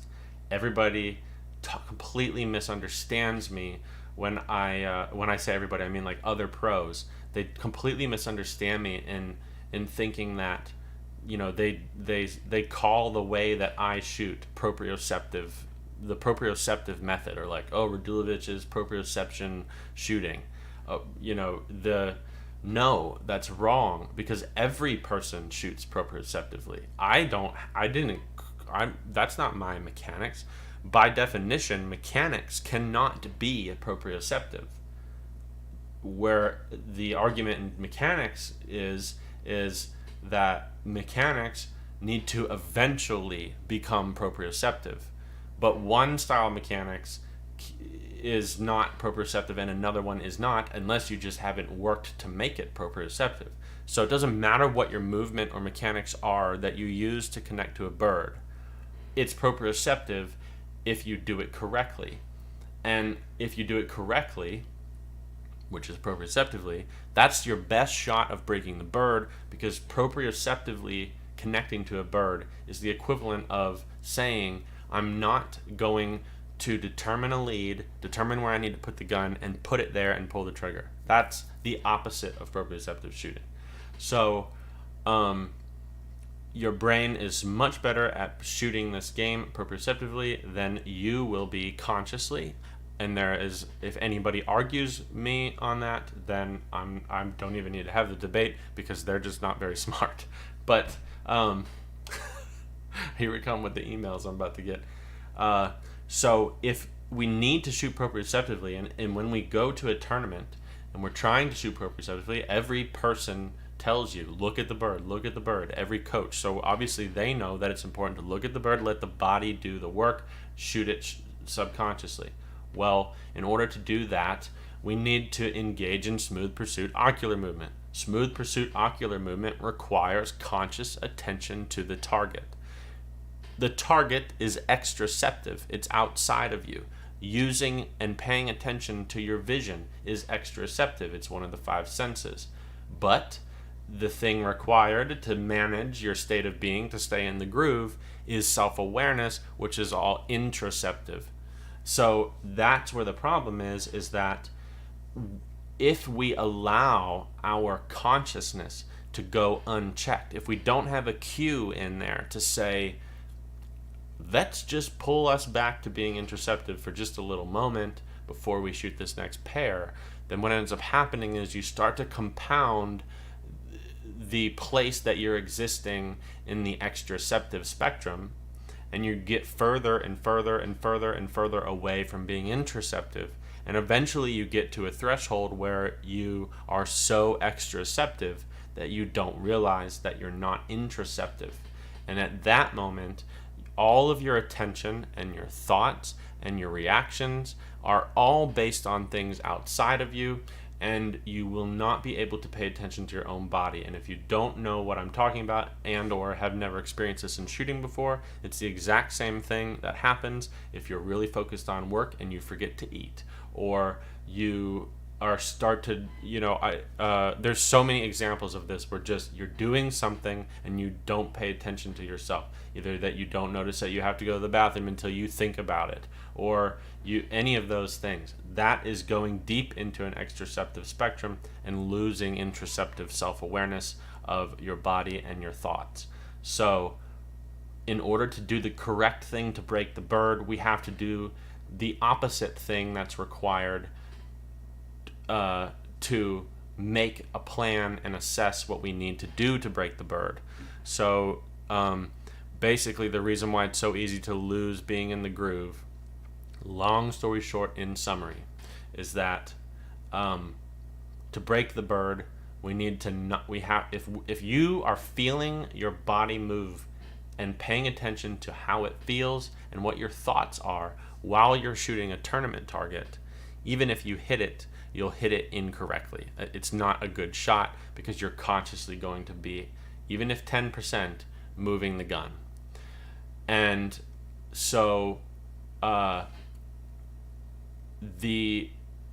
we need to be able to learn not to feel the body in the shot in a tournament, throw everything in the garbage that I just said if we're talking about practice, because it's a complete flip of the opposite. You need to consciously control your body in practice so that you can rewrite what your body already knows how to do, using that whole CPG upper lower motor neuron thing with the dopamine that I explained.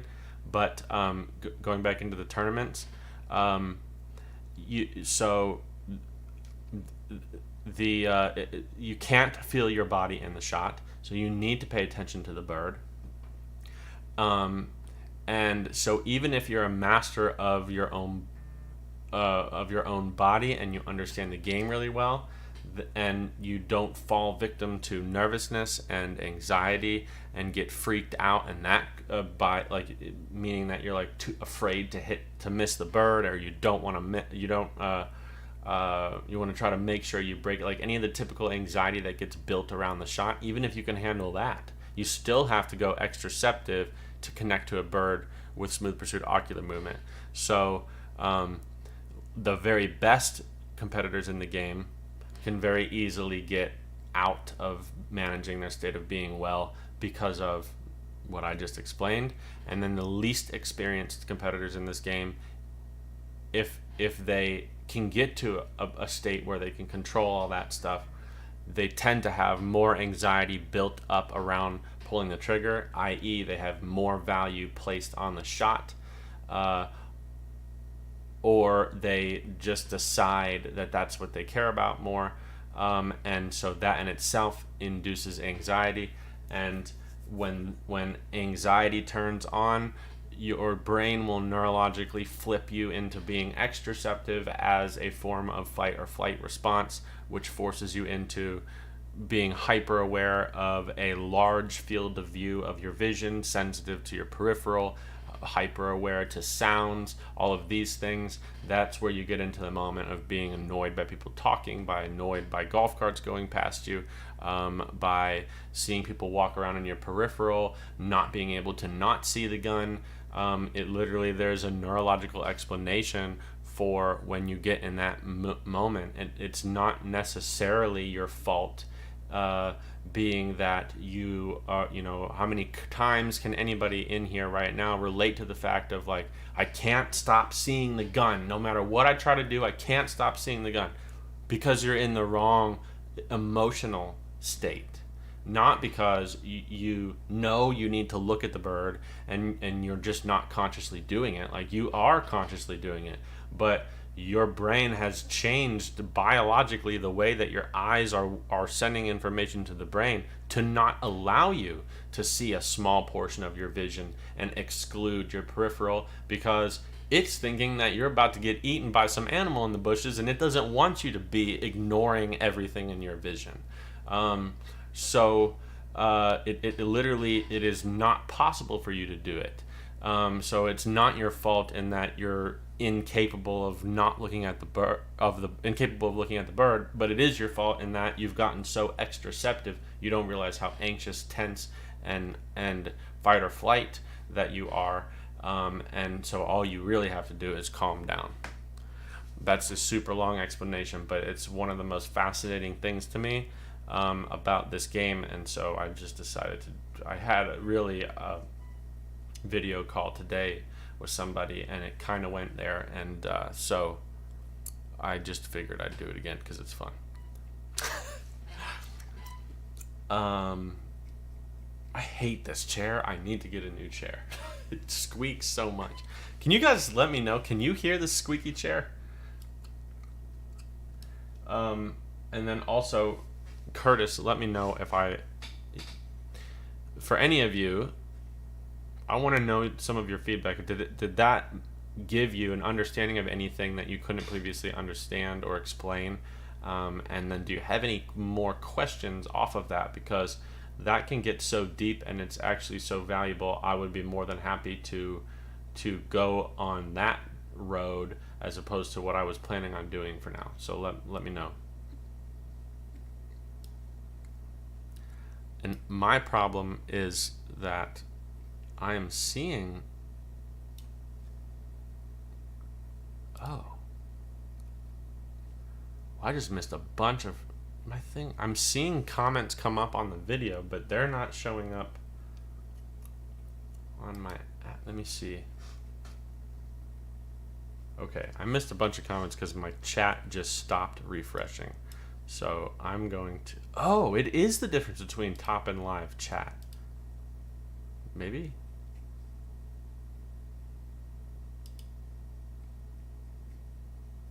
No. Well, I'll just look at on this other thing. Okay, so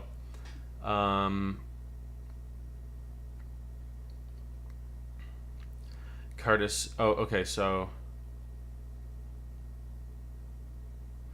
Trevor says, on-edge targets with very little spring, typically 25 to 35 yards. I hate edgy targets because as a target setter myself, I feel it's lazy setting, but if you give me edge and speed, I'm fine.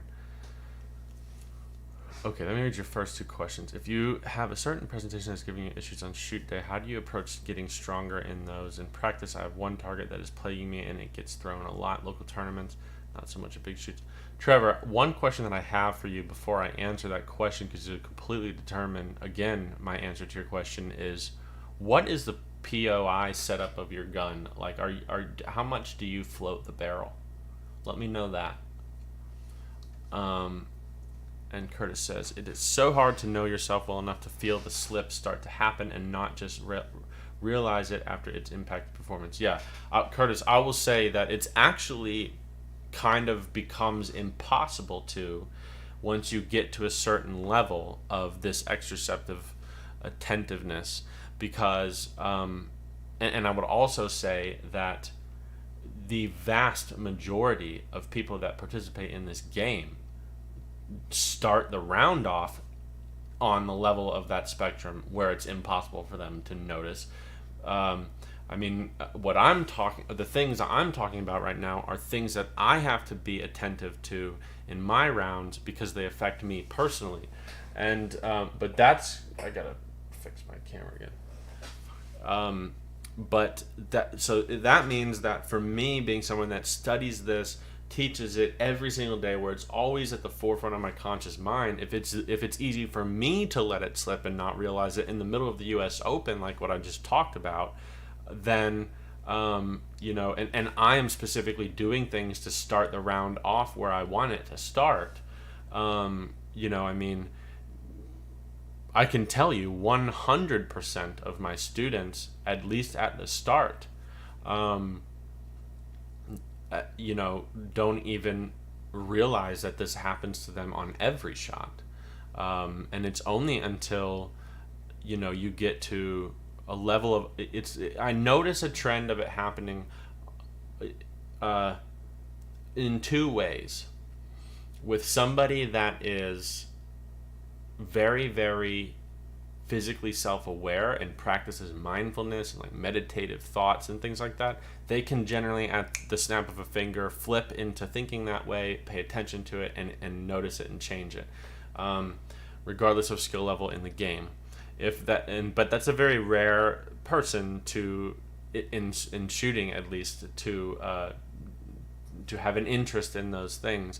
So the other time in somebody's career that I notice that it becomes something that happens naturally is, apart from people with ADHD, because if you do have some type of ADHD, you can easily go to a shoot and literally just be so disinterested that you don't experience the emotions that force you into that state. But if you're neurotypical, I notice that you basically have to get to a point where you have shot so much that it is kind of like the status quo for you to be at the newness of it is gone, and you are no longer excited from going to tournaments, and they're not a new experience, and it feels a little bit like monotonous. Basically, you just have to have a massive amount of volume through your round, because then the more volume of shooting that you have, the less value to you that the targets are. And when you get to that point, then being uninfluenced by what I was just talking about, you can kind of sometimes get to naturally get to a state where you have better control over this. But everybody from the start is out of control with what I just explained. And I mean, put it this way: if you pull the trigger and flinch, you're so far past the spectrum already that you won't notice it, because you didn't notice that that's happening when you're shooting. Everybody does that, unless you're consciously trying not to and unlearn that, and that takes self-awareness.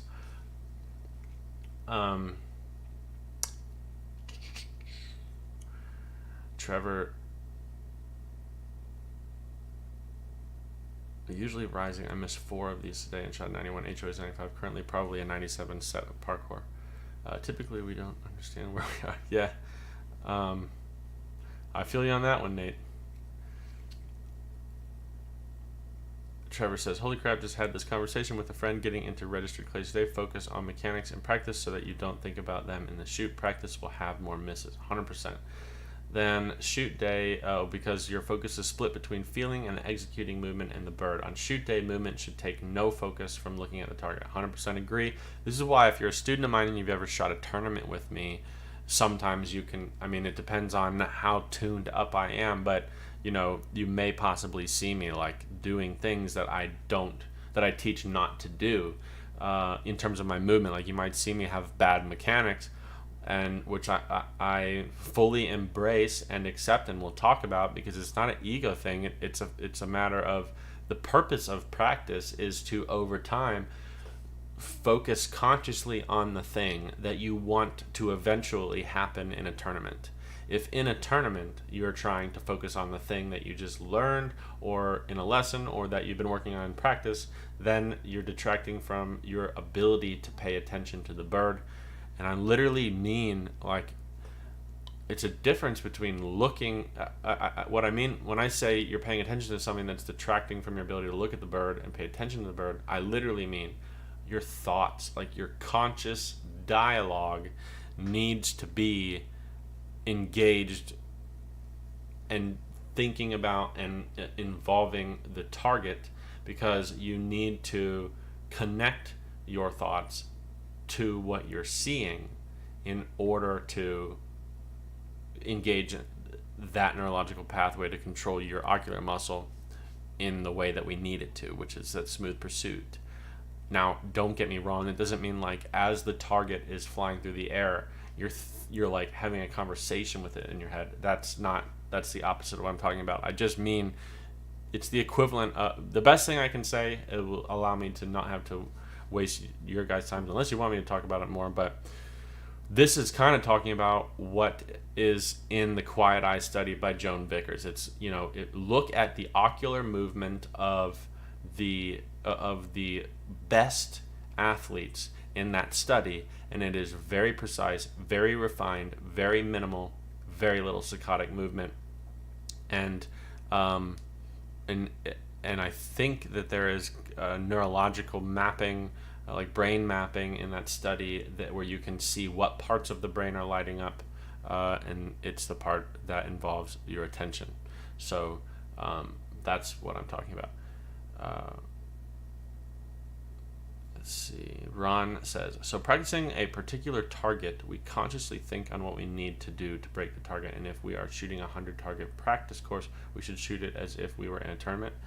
I would say, Ron, like, don't give yourself constraints. If you decide that you want to go to a 100 target practice course to simulate a tournament, then do that. But you could, and to where, you could say, today I'm going to go practice and shoot a 100 target course as a practice, but the purpose of it will be to rehearse a tournament. And so I'm not going to care about my mechanics. I'm going to care solely about my eyes. And that would be a great practice, and that would be simulating a tournament. But you could also go to a 100 target practice course to shoot and simulate a course where your goal is to experiment with your routines and find which ones seem to feel right or which ones don't, or test if a change to your routine makes it better or worse, not based off of the result of your round, but instead based off of how it allows you to think in the moment that you're doing it. Literally be abstract and creative, and don't give yourself any limits. Okay, so Trevor says, it doesn't matter rising, flat, or falling. I struggle on them. I think it's an issue of I like to see a target well, and the barrel target relationship is very close on these targets. I might be pulling my head to try to see it better. All I know is that it's been my kryptonite for 2 to 3 years and has cost me many shoots. It's really the only presentation that makes me nervous anymore. So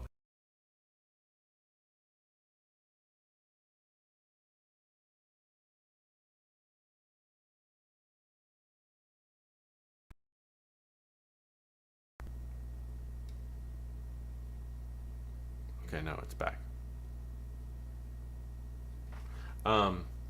Okay, so 75-25ish. So that type of bird it is and can be one that I struggle with as well. And it basically, that's a bird that is going to plague me if I'm strategically playing it poorly. Like, perfect example is that exact bird that you described, Trevor, cost me 3 targets on Sunday's round of the U.S. Open.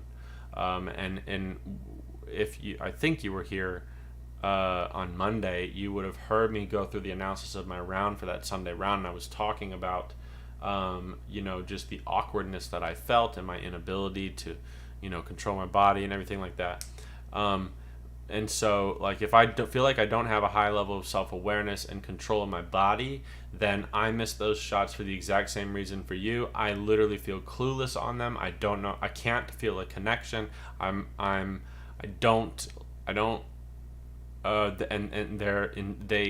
They can get me into a state of mind as an immediate emotional reaction that's like intimidated or scared or trepidatious, so to speak. But if I am aware of everything, I can tell you that the thought process that goes through my mind, which I guarantee you is the same reason why you're going to miss this, is that the way that I think about this, being that my point of impact is higher than 75-25, but it's not 50, and 50 is the only point of impact where this does not apply.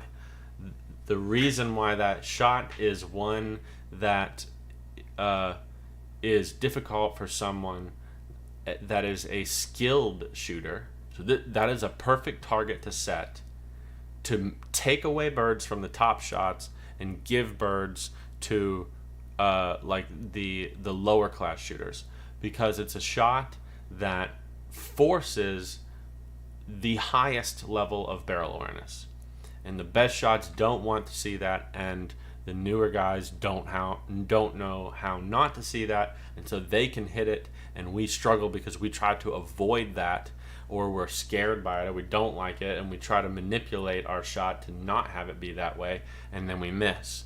And so when I am operating on all cylinders, so to speak, and my level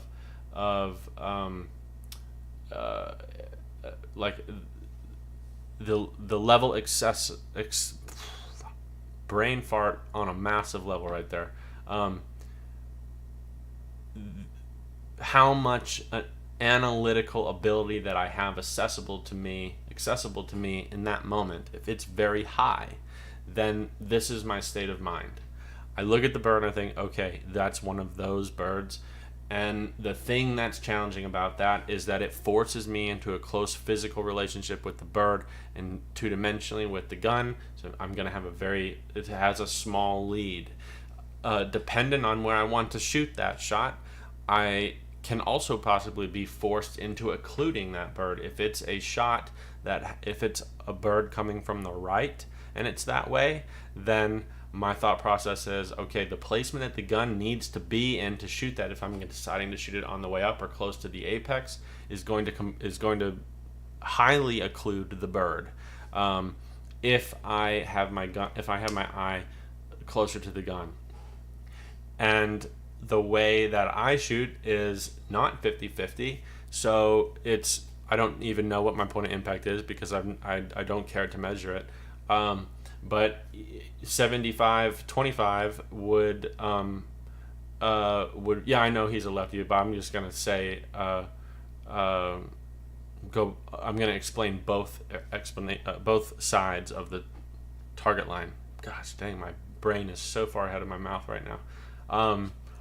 So I look at the shot and say, okay, if that's coming from the right to left, I know that because I am shooting right-handed and my eye is on the right, the gun is on the right side of my face, then if I allow for close to 50-50, like if I influence my fit so I can like eliminate the issue of the floating aspect of the gun, then I can occlude the shot. I know I'm not going to want to do that. I'd rather see the target, but I also know that because of the position of my eye over the gun, if I put the gun in the place that it needs to be, or I should say, if the gun is in the place that it needs to be when I need to go pull the trigger, I'm forced into a high level of barrel awareness regardless, because the gun is going to be basically inside of center ocular part of my vision.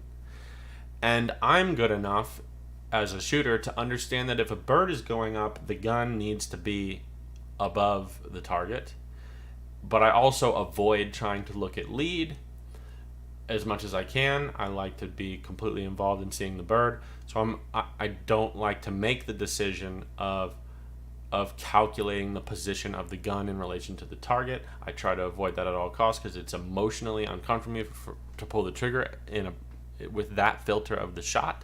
So because of where my eye position is on the gun, I know that my gun is going to look like it is feet below the bird. It's going to look like it is a space underneath the target as it's going up for me to hit it. And I know that that's not going to look right to me. And I also know that if left unchecked, and if I don't plan for this thought process to happen in the shot, like if I don't plan for the fact that I should expect that when I get ready to pull the trigger on this shot, I'm going to be forced into seeing the gun, and I'm going to have the thought of that's not in the right place. If I don't plan for that, then what will happen is where I'm going to proprioceptively connect to the bird in the beginning because it's not close to my gun at my hold point. As it nears my gun, I'm gaining more of an awareness of the barrel, and I'm getting more of an understanding that it doesn't look like it's in the right place. And if I let that happen and unfold without interrupting the domino effect of what has been created by doing this, that I know that I'm going to non-consciously correct the placement of the gun, which is really an error because it's already good, and I'm going to put it in a place that looks right because I got forced into seeing it, but I know that if I do that, I'm going to miss.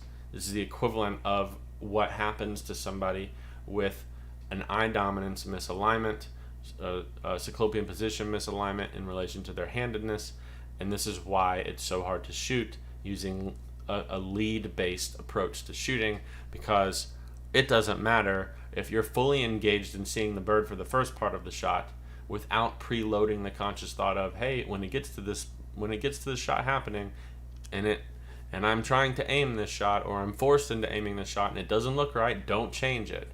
It's just so hard to do that because it's unintuitive.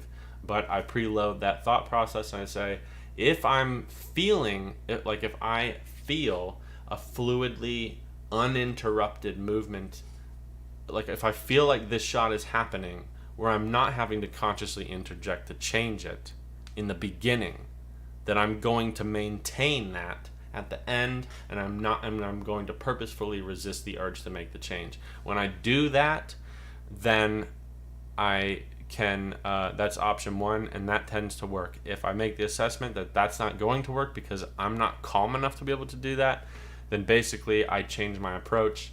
And then if I say, okay, if I'm not calm enough to consciously have that thought process in the middle of a shot, then, and I know I'm going to just respond and react, then let me at least get the right visual information so that I know what it needs to be. And I'm just going to, if life gives you lemons, so to speak, so I'm going to make it to where if I see where the gun is, it's where I'm seeing it. And then I make a consciously connected shot to the target. And that is my approach to it. I don't like it, but I'm of the approach that, the game is fun because there's not, it's continuously challenging. Oh, and then if the same shot happens for me from the left, which would be the equivalent for you from the right, then basically it's the same thing, but I just know that it's going to feel bigger, and I'm going to not like the way that looks if I get forced into seeing it. It's all basically the same stuff.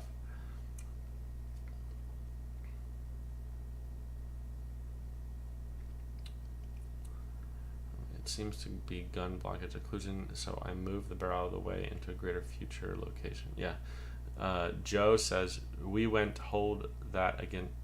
We won't hold. Oh, I remember.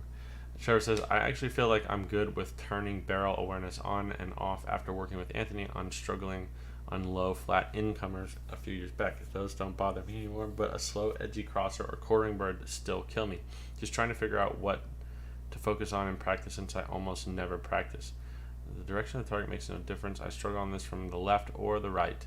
Okay, so Trevor, I would say that just try this one very simple thing in your practice, and it's going to be a physical move. So consciously focus on this.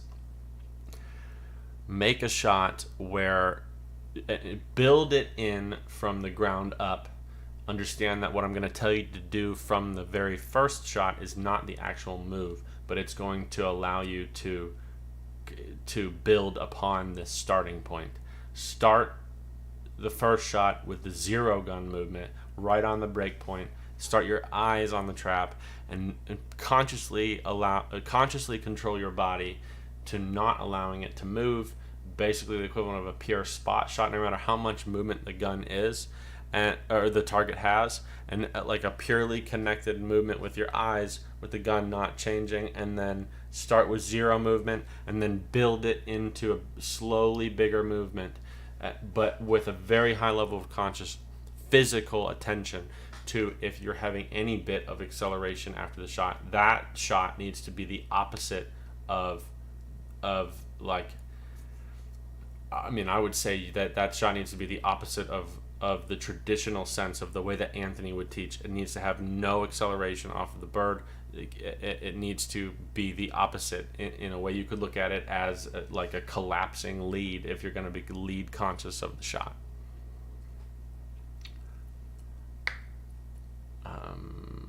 Curtis says, yes, one side, strong side, feels too close and occluded, and the other side, the offside, feels too great and too much. Both are uncomfortable and out of normal perception. Yeah, I completely agree.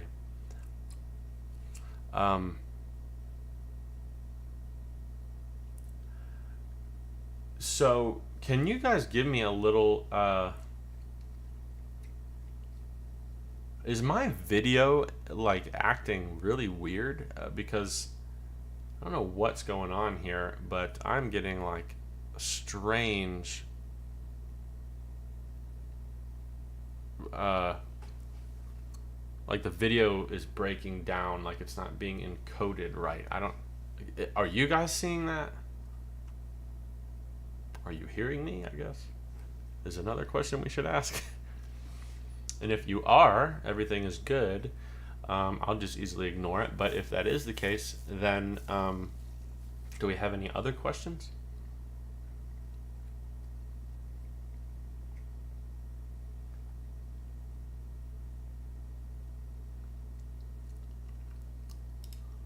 Okay, I'm gonna do one thing here, and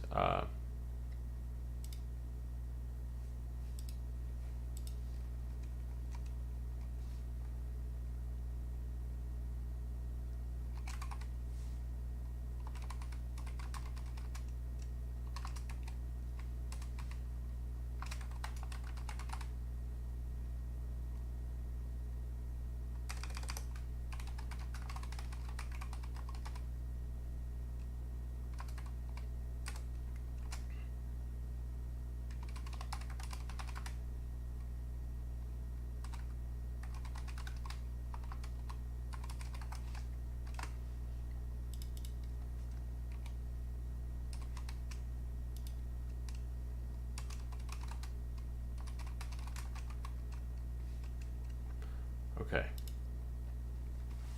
I just put another poll up.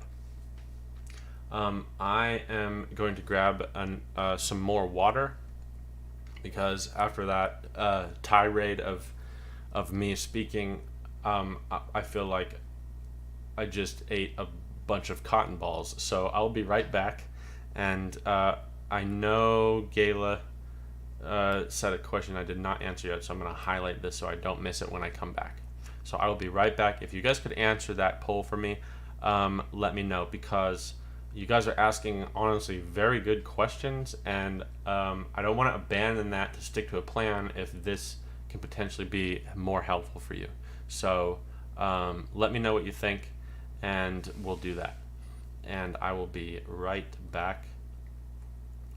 Let's see.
Okay, and we're back. Make sure my mic's on. Yeah. Oh gosh. I was playing my video. Okay, so it looks like we're sticking with the Q&A. I'll end that. So we'll just continue to open it up for questions for a little bit longer, and then I will finish the educational aspect of that I had. I mean, it's still educational, but I'll finish the what I had planned to do tonight on a recorded episode. So the Gayla's question, where is it? Gayla said, I feel my body at the end of the shot, not really as I start. Is that at least half correct or wrong still at a tournament? At the end of the shot. I would say it depends on if you mean after the shot or in the middle, like before you pull the trigger. It's definitely at least half correct. If you feel your body and what it's doing close to the end of the shot, then that's try to get it to where the way that you experience the shot in the beginning is equal to that at the end, and that you don't really feel it until after you shoot, because that is the most ideal situation, because basically what that means is you're not going conscious to correct where the placement of your gun is, so to speak. Hopefully that answers your question. And if you weren't following along in the chat, Trevor was giving me some crap. He said, I've been away for 10 minutes and I still come back to a blank screen. Why do we all tune in every week? And I said, because you are all idiots and keep cashing my checks so I can pretend like I actually have real internet friends.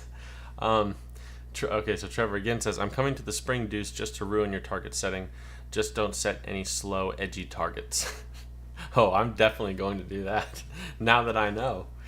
I know your weakness, Trevor. It's gonna require a little bit of a tip on your end to avoid those bad boys. I'll have one station just for you. It'll be off of 100 and what did JJ say the tower was? 135 footer. Doing that. No, I'm just kidding. Okay, so here I'm gonna do one more thing. I don't know if it's a poll. Let's Q&A. Comment.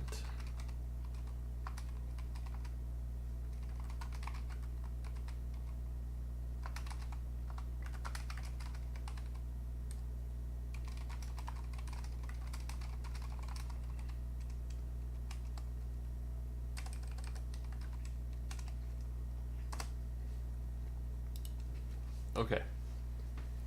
New question.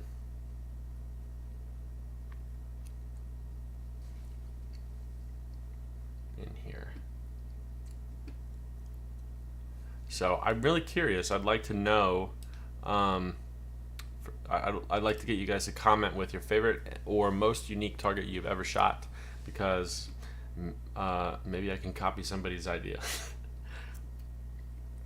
197. That's a tall order right there, Hoss. Grabs if you throw every target with dome or belly.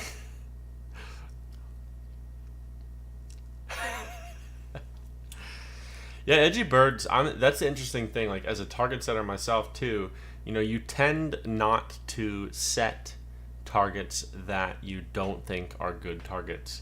Like good technical birds, and I like good technical birds, and I have seen enough targets to know what good targets are, and the way that I approach everything is I'm very thoughtful and analytical about everything, and so when I set targets, they're always like really, really, understand I'm talking about in my own perspective, they're really, really good targets. I literally think about what is the best, coolest pair that I can set at this station, and obviously, hopefully every person that sets targets does, but if you're the one setting the birds, then you definitely are going to believe in that, and so it's going to be very hard if or I should say it'll be very unlikely, if ever, that targets that you dislike squeeze through into targets that you set.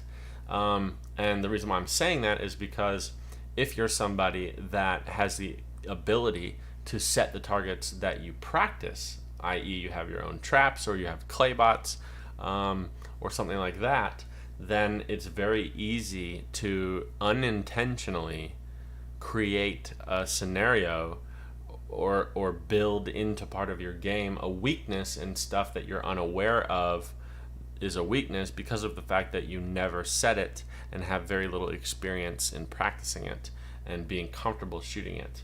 And that's something I've found is so common and easily done for myself. And so I have to make the conscious decision to, at least in practice, set stuff that I don't like, because I know that it's going to be set in tournaments that I have to perform well in. That's really important.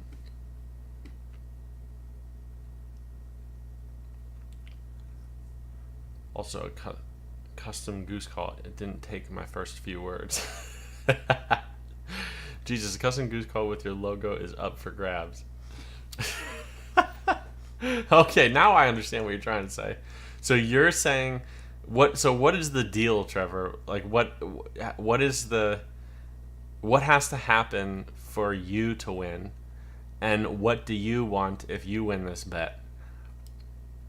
And then what has to happen for me to win to get the duck call?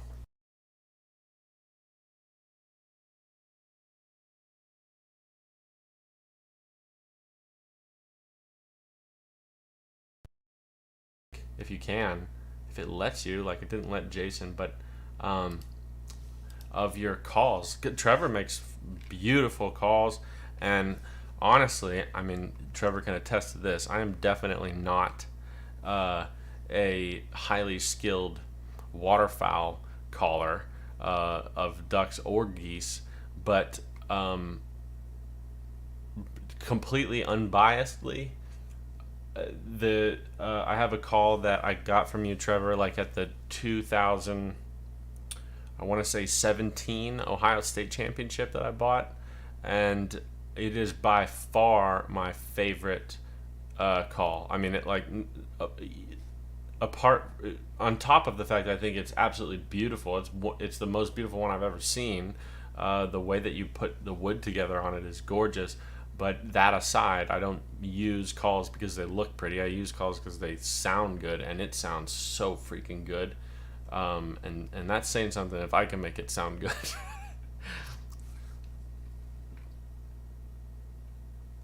Audio.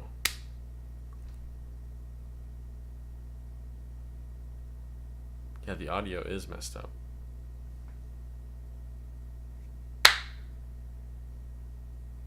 Oh my gosh. Now my audio is way late. Oh, what a mess.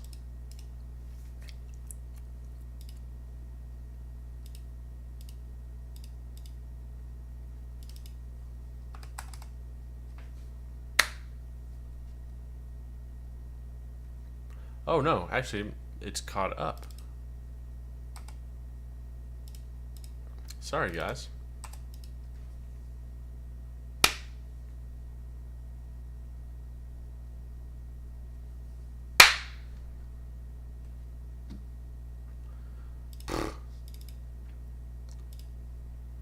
This is, I hate to do this and blow your eardrums out with these loud noises. I apologize. I don't know why it does this.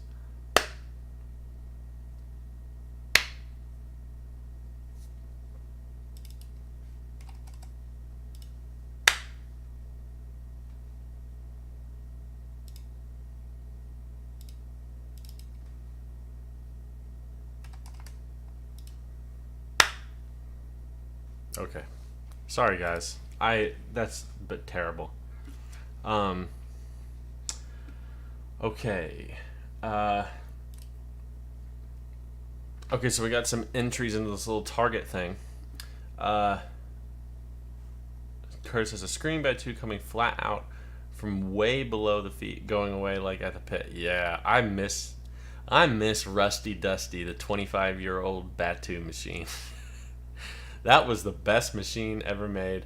I mean, if you can have a personal use 25-year-old Eagle Chromatic Batu that works that good, that thing, I swear to God, that I had a Batu machine that could throw a freaking Batu target 300 yards, and I am not Curtis, back me up on this. That thing was incredible. Think, Curtis, how far? Well, I know it was at least 250 yards, because I know from where I had the trap to where it would go into the trees is 183 yards, and it would go into the trees almost at the apex of the line. It would 183 yards, and it's still in the inside of the middle third of the line. That's ridiculous. Wow. Yeah, the coolest machine ever. Chris says a claybot throwing a target skipping across a pond. That is very cool. How did it do? Was it a sideways target, or did they modify the trap to throw the loon targets upside down? Trevor says bribery is the deal. Just set everything belly or dome. I'll do my... Oh, I see. So if I set everything dome or belly, then I get a goose call. Well, I have to... you shouldn't have said that, because I'm probably going to do that anyway. I always do that. I like transitioning, curling technical birds. So that's what I like to do. But a lot of times, because of that, I like to throw one or some birds in there that test edge. But I always make them fair. Okay, so Rob Arneson.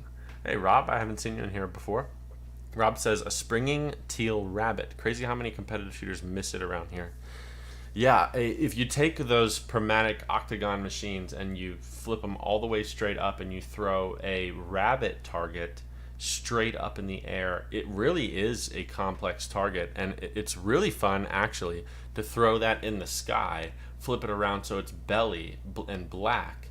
And if you're setting targets for one of the disciplines that doesn't require you to list and label the target style, that's a lot of fun, because it's a deceptive bird that you don't necessarily normally think is a rabbit, but it is, and it flies different, stalls different, falls different than if it was a normal standard or 90 millimeter or something like that. That's a cool target. Ron, I'm on a PC. Rob Arneson says his favorite target presentation had to be the shoot it on the way up Batu, where it started about 30 to 40 yards out, went up and incoming to edge where it disappeared. Yes, I set a bird like that one time.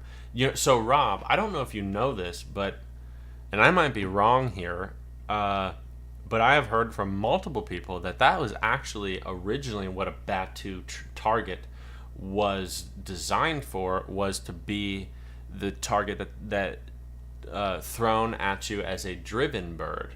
I've heard multiple reasons why. One was them being that it doesn't continue to go straight at the end, and so it would land not directly behind the shooters and kind of fade out. I've heard because you can get it to flip like that and change. But I've heard a bunch of different reasons. But I if anybody knows that for sure, Trevor, you might be able to very quickly find that out if you could. I'm curious now. Can you, if you can, text? Oh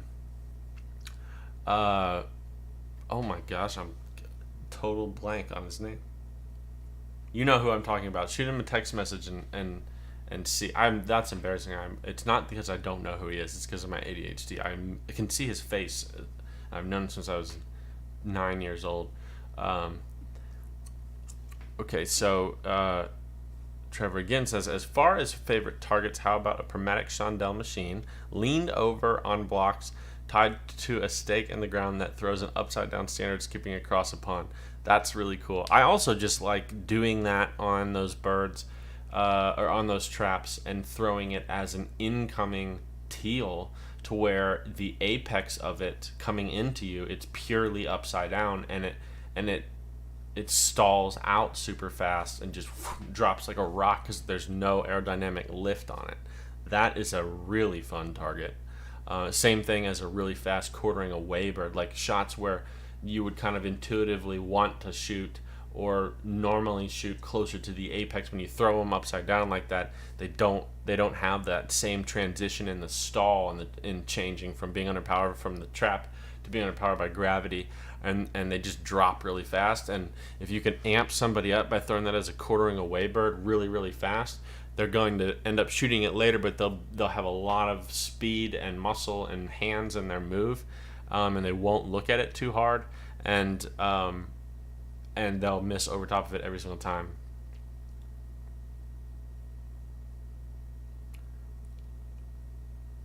Curtis says, it did. It threw the truest bat too, lots of power.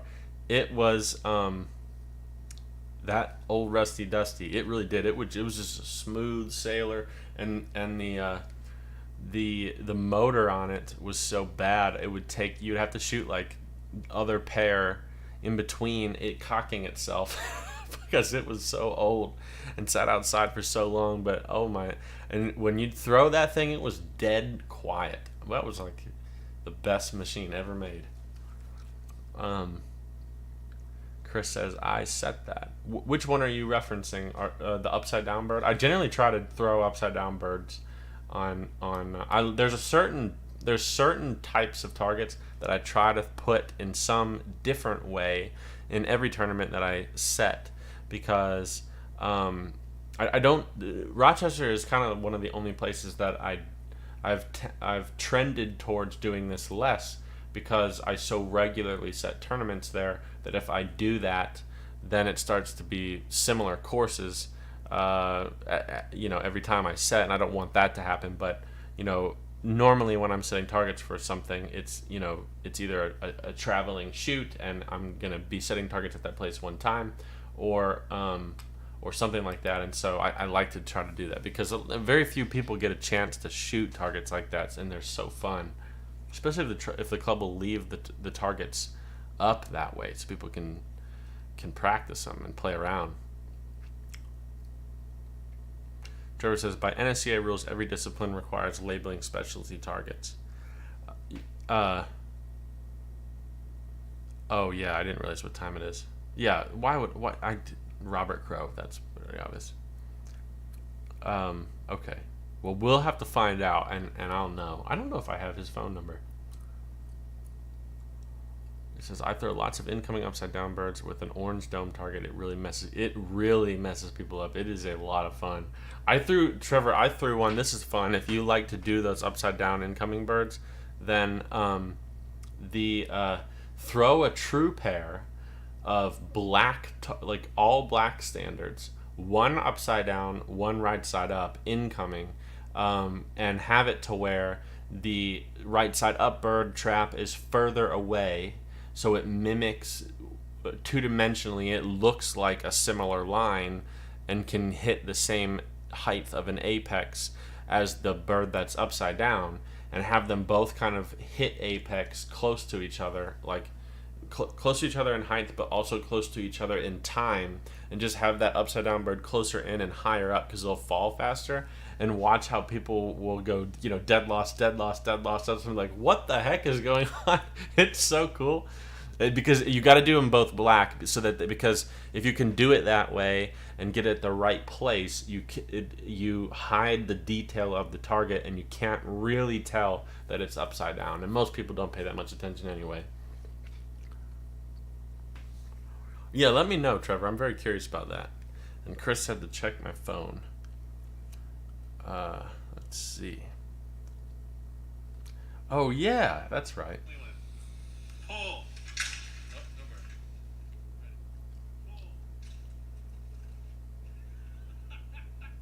That's cool.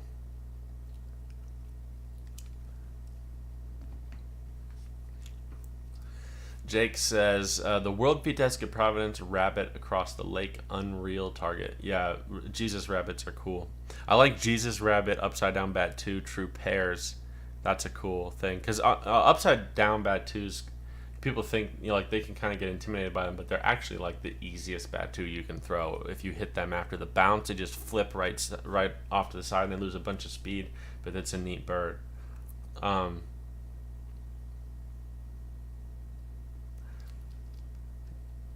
Pulling out the rule book. Yeah, really. Oh, Jason's here. Hey, Jason. Jason says, I always like the expert at AFS. 100% agree. I broke the first one at the Open, missed the second one. Wind was pushing them away. Yeah, when I shot that thing, they were way out there. So when you said the first one, do you mean on? Which one did you shoot first? Was the one that you hit the? I'm trying to remember what the two. One of them was a big crossing Batu, upside down orange Batu, and the other one was a quartering out Chandelle. That may have been a 90 millimeter. Let me know which one you hit. I did. Those were really cool targets. I really enjoyed that. I always like, oh yeah. Yeah, absolutely love a good Batu. 100%. I used to hate Batus for some reason that I don't understand why. But I'll tell you what, I love Batus. It may be my favorite bird. I'm going to see if I can show you guys this video that Chris sent me. Yeah, okay. I'm going to see if I can, how would I do this?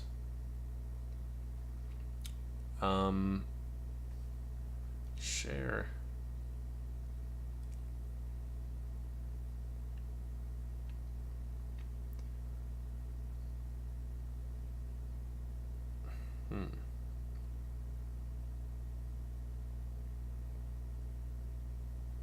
See if I can do it this way.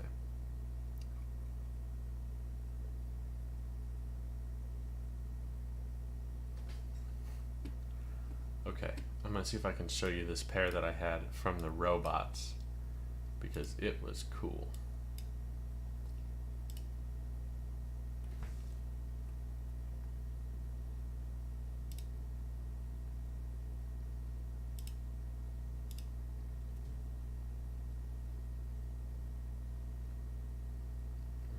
That ain't gonna work. I may have just froze my computer. Okay, it's still rolling, so we'll go with that. Trevor says, Curtis, I'm pretty close to the 20-second rule, so I wouldn't ever call it. As a target setter club manager, I always try to be a stickler for rules when I'm setting course. Yeah, I agree.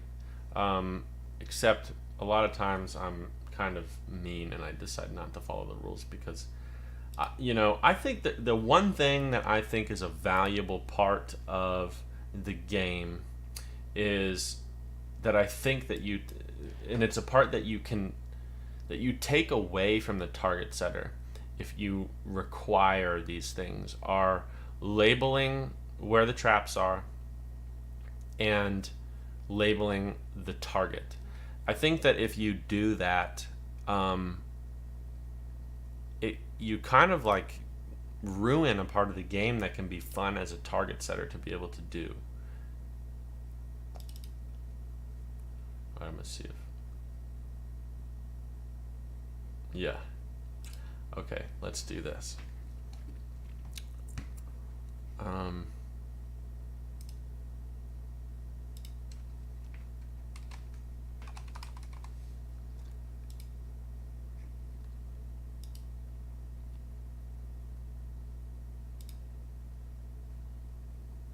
Oh, it did freeze, didn't it? No.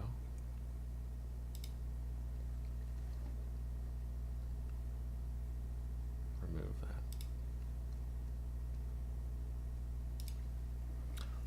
I want this. Sorry guys, I'm trying to do something fun here.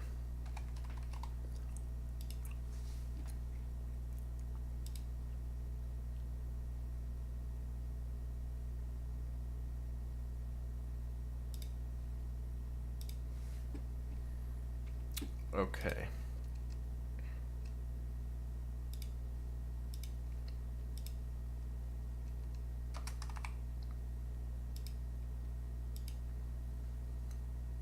I don't know if it'll let me do this live, but we'll see.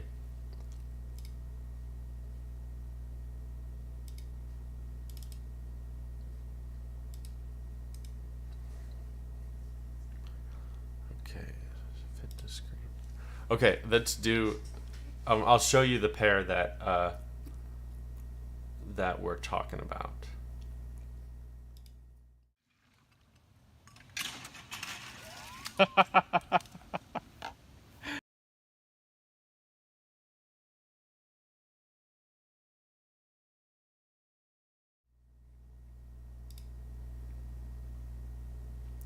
Never mind, it didn't work.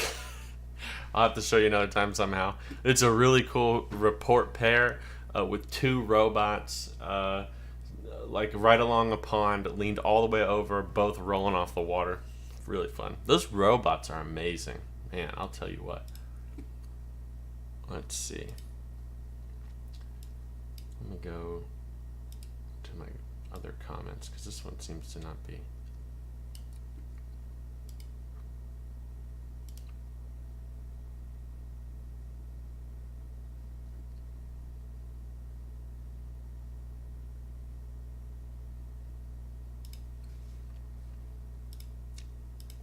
Okay, back to the normal chat. Footage of Bella. I just tried. I could do. If I had time to prep that, I would load it. Any of the videos that I ever play on here, like the fireside chat thing, that was I had to preload that onto this software, and so I just tried to do that with another video as I was streaming, and it didn't let me. But I can show you guys a bunch of stuff, some really cool targets or things. But eventually, I want to be able to use it to do video analysis. So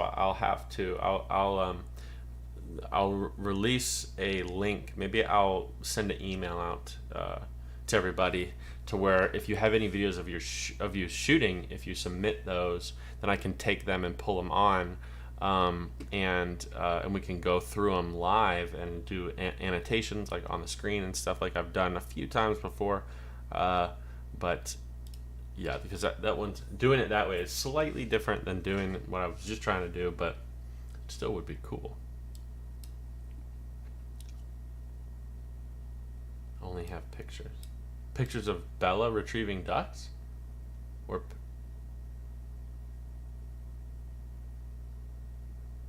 I just got a bunch of comments I didn't know were here. Let's see. Jake says, the NSCA Nationals AFS expert was a straight-up Shondell, almost no horizontal movement, probably 80-90 yards out behind a tree line. Dang, I didn't get to see that one. That sounds cool. Trevor says, most feed test course setters don't even come close to setting by the rule book. No, they don't. 90% of shooters don't know how to approach specialty targets. I had every single person in my squad, except for one, ask what was different about a Rabu today. I truly think most shooters don't understand specialty targets and how to approach them. I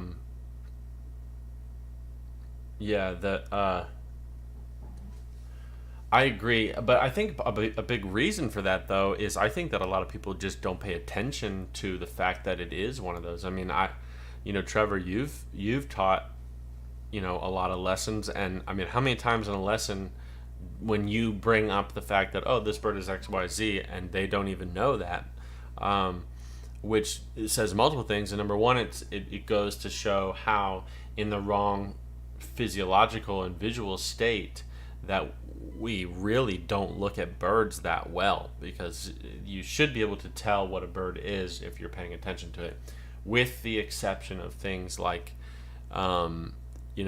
specific lighting on 90 millimeter birds versus being 108 millimeter, like not being able to tell really if the target setter did a good job to hide the trap, hide where it lands, has a black bird and there's soft light, and they throw a 90 mil at 30 yards, it could look like 108 that's 45.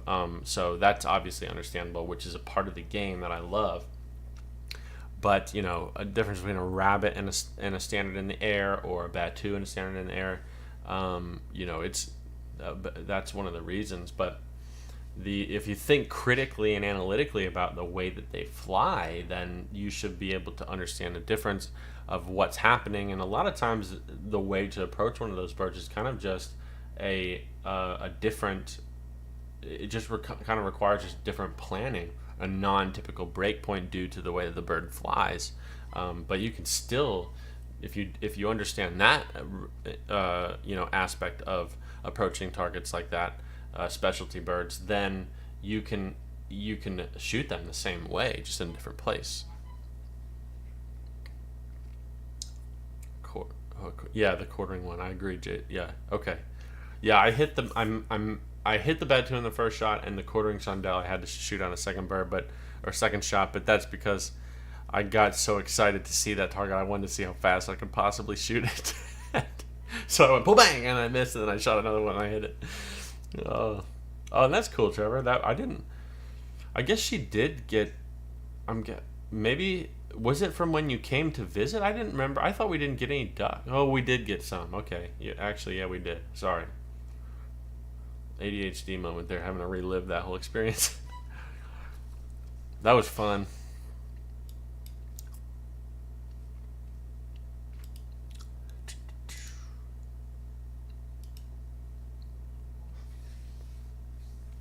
Okay, cool. Let's do this. We'll keep it open for let's do like just a few more minutes of questions. I'm going to, just in case people aren't paying attention when I say this, I'm going to do one thing and say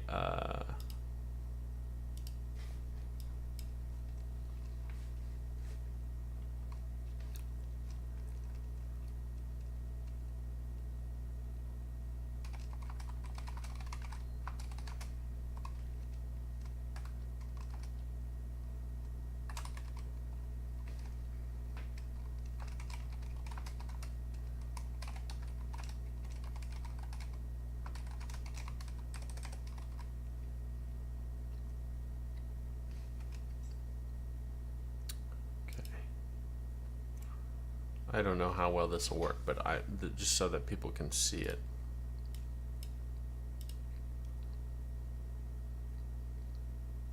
What just happened?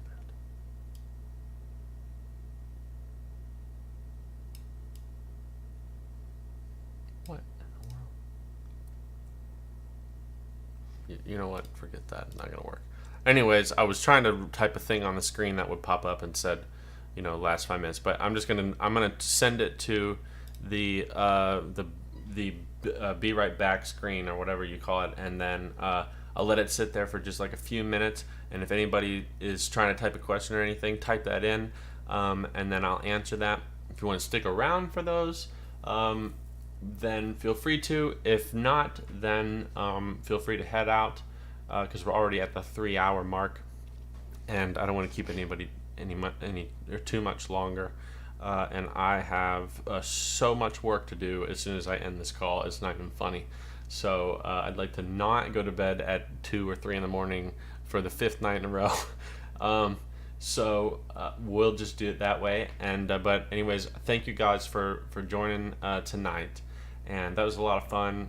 Total change of direction from originally planned, which I love when that happens, because you guys had some really, really, really good and fun to answer questions, because it's kind of unique and a lot of cool stuff behind them. So thanks, guys. And we will not have a live on Monday because we did this past Monday. So it'll be a recorded episode released this coming Monday, and then a live hopefully on Wednesday. Although I may be in Dallas working on something on Wednesday and may be unable to do a live, so I will keep you updated if it needs to be rescheduled.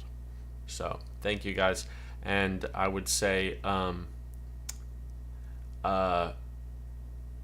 don't forget to get your Dead Pair Podcast coffee. The link, I just published the link to, I just published the video that I played in the beginning of this. If you guys, if you can, share that on social media, because I want that to go.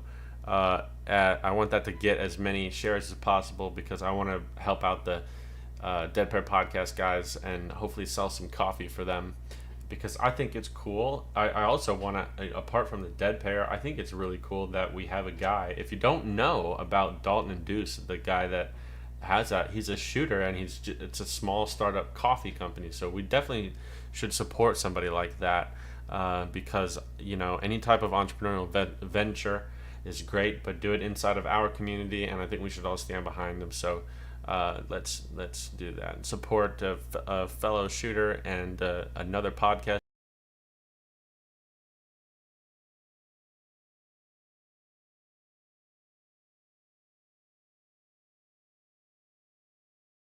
Talked about 5 minutes, so we probably don't need to go to the be right back screen. But I don't have any questions, I don't think. Oh, I agree, Trevor. It doesn't change even when they're labeled. Oh, Brad has one. He says, since season 1, episode 3, been paying a lot of attention to things, getting a lot of feedback and feel through the feet. Really notice in flat sole, thin shoes, a lot of balance and feedback feelings. That's really good, Brad. I don't know if this will let me do this again, but actually I'll just comment it.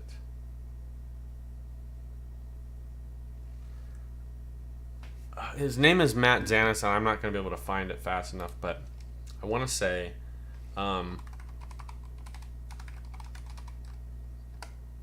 Rooted in Movement, I believe, is his Instagram. And he talks a lot about that, and he's constantly putting posts up on social media about exactly what you're talking about. He is a sports physiologist.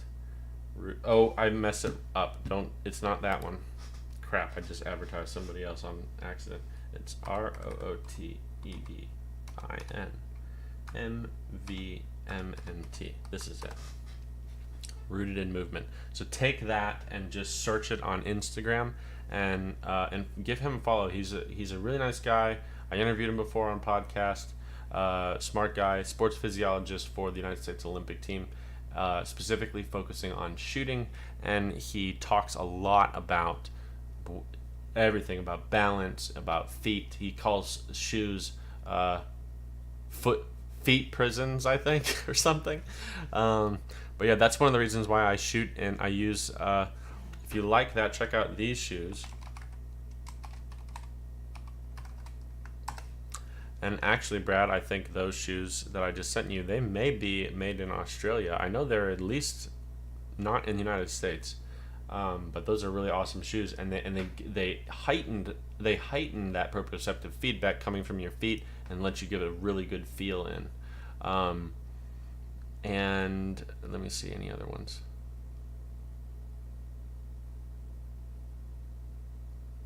Cool. Yeah.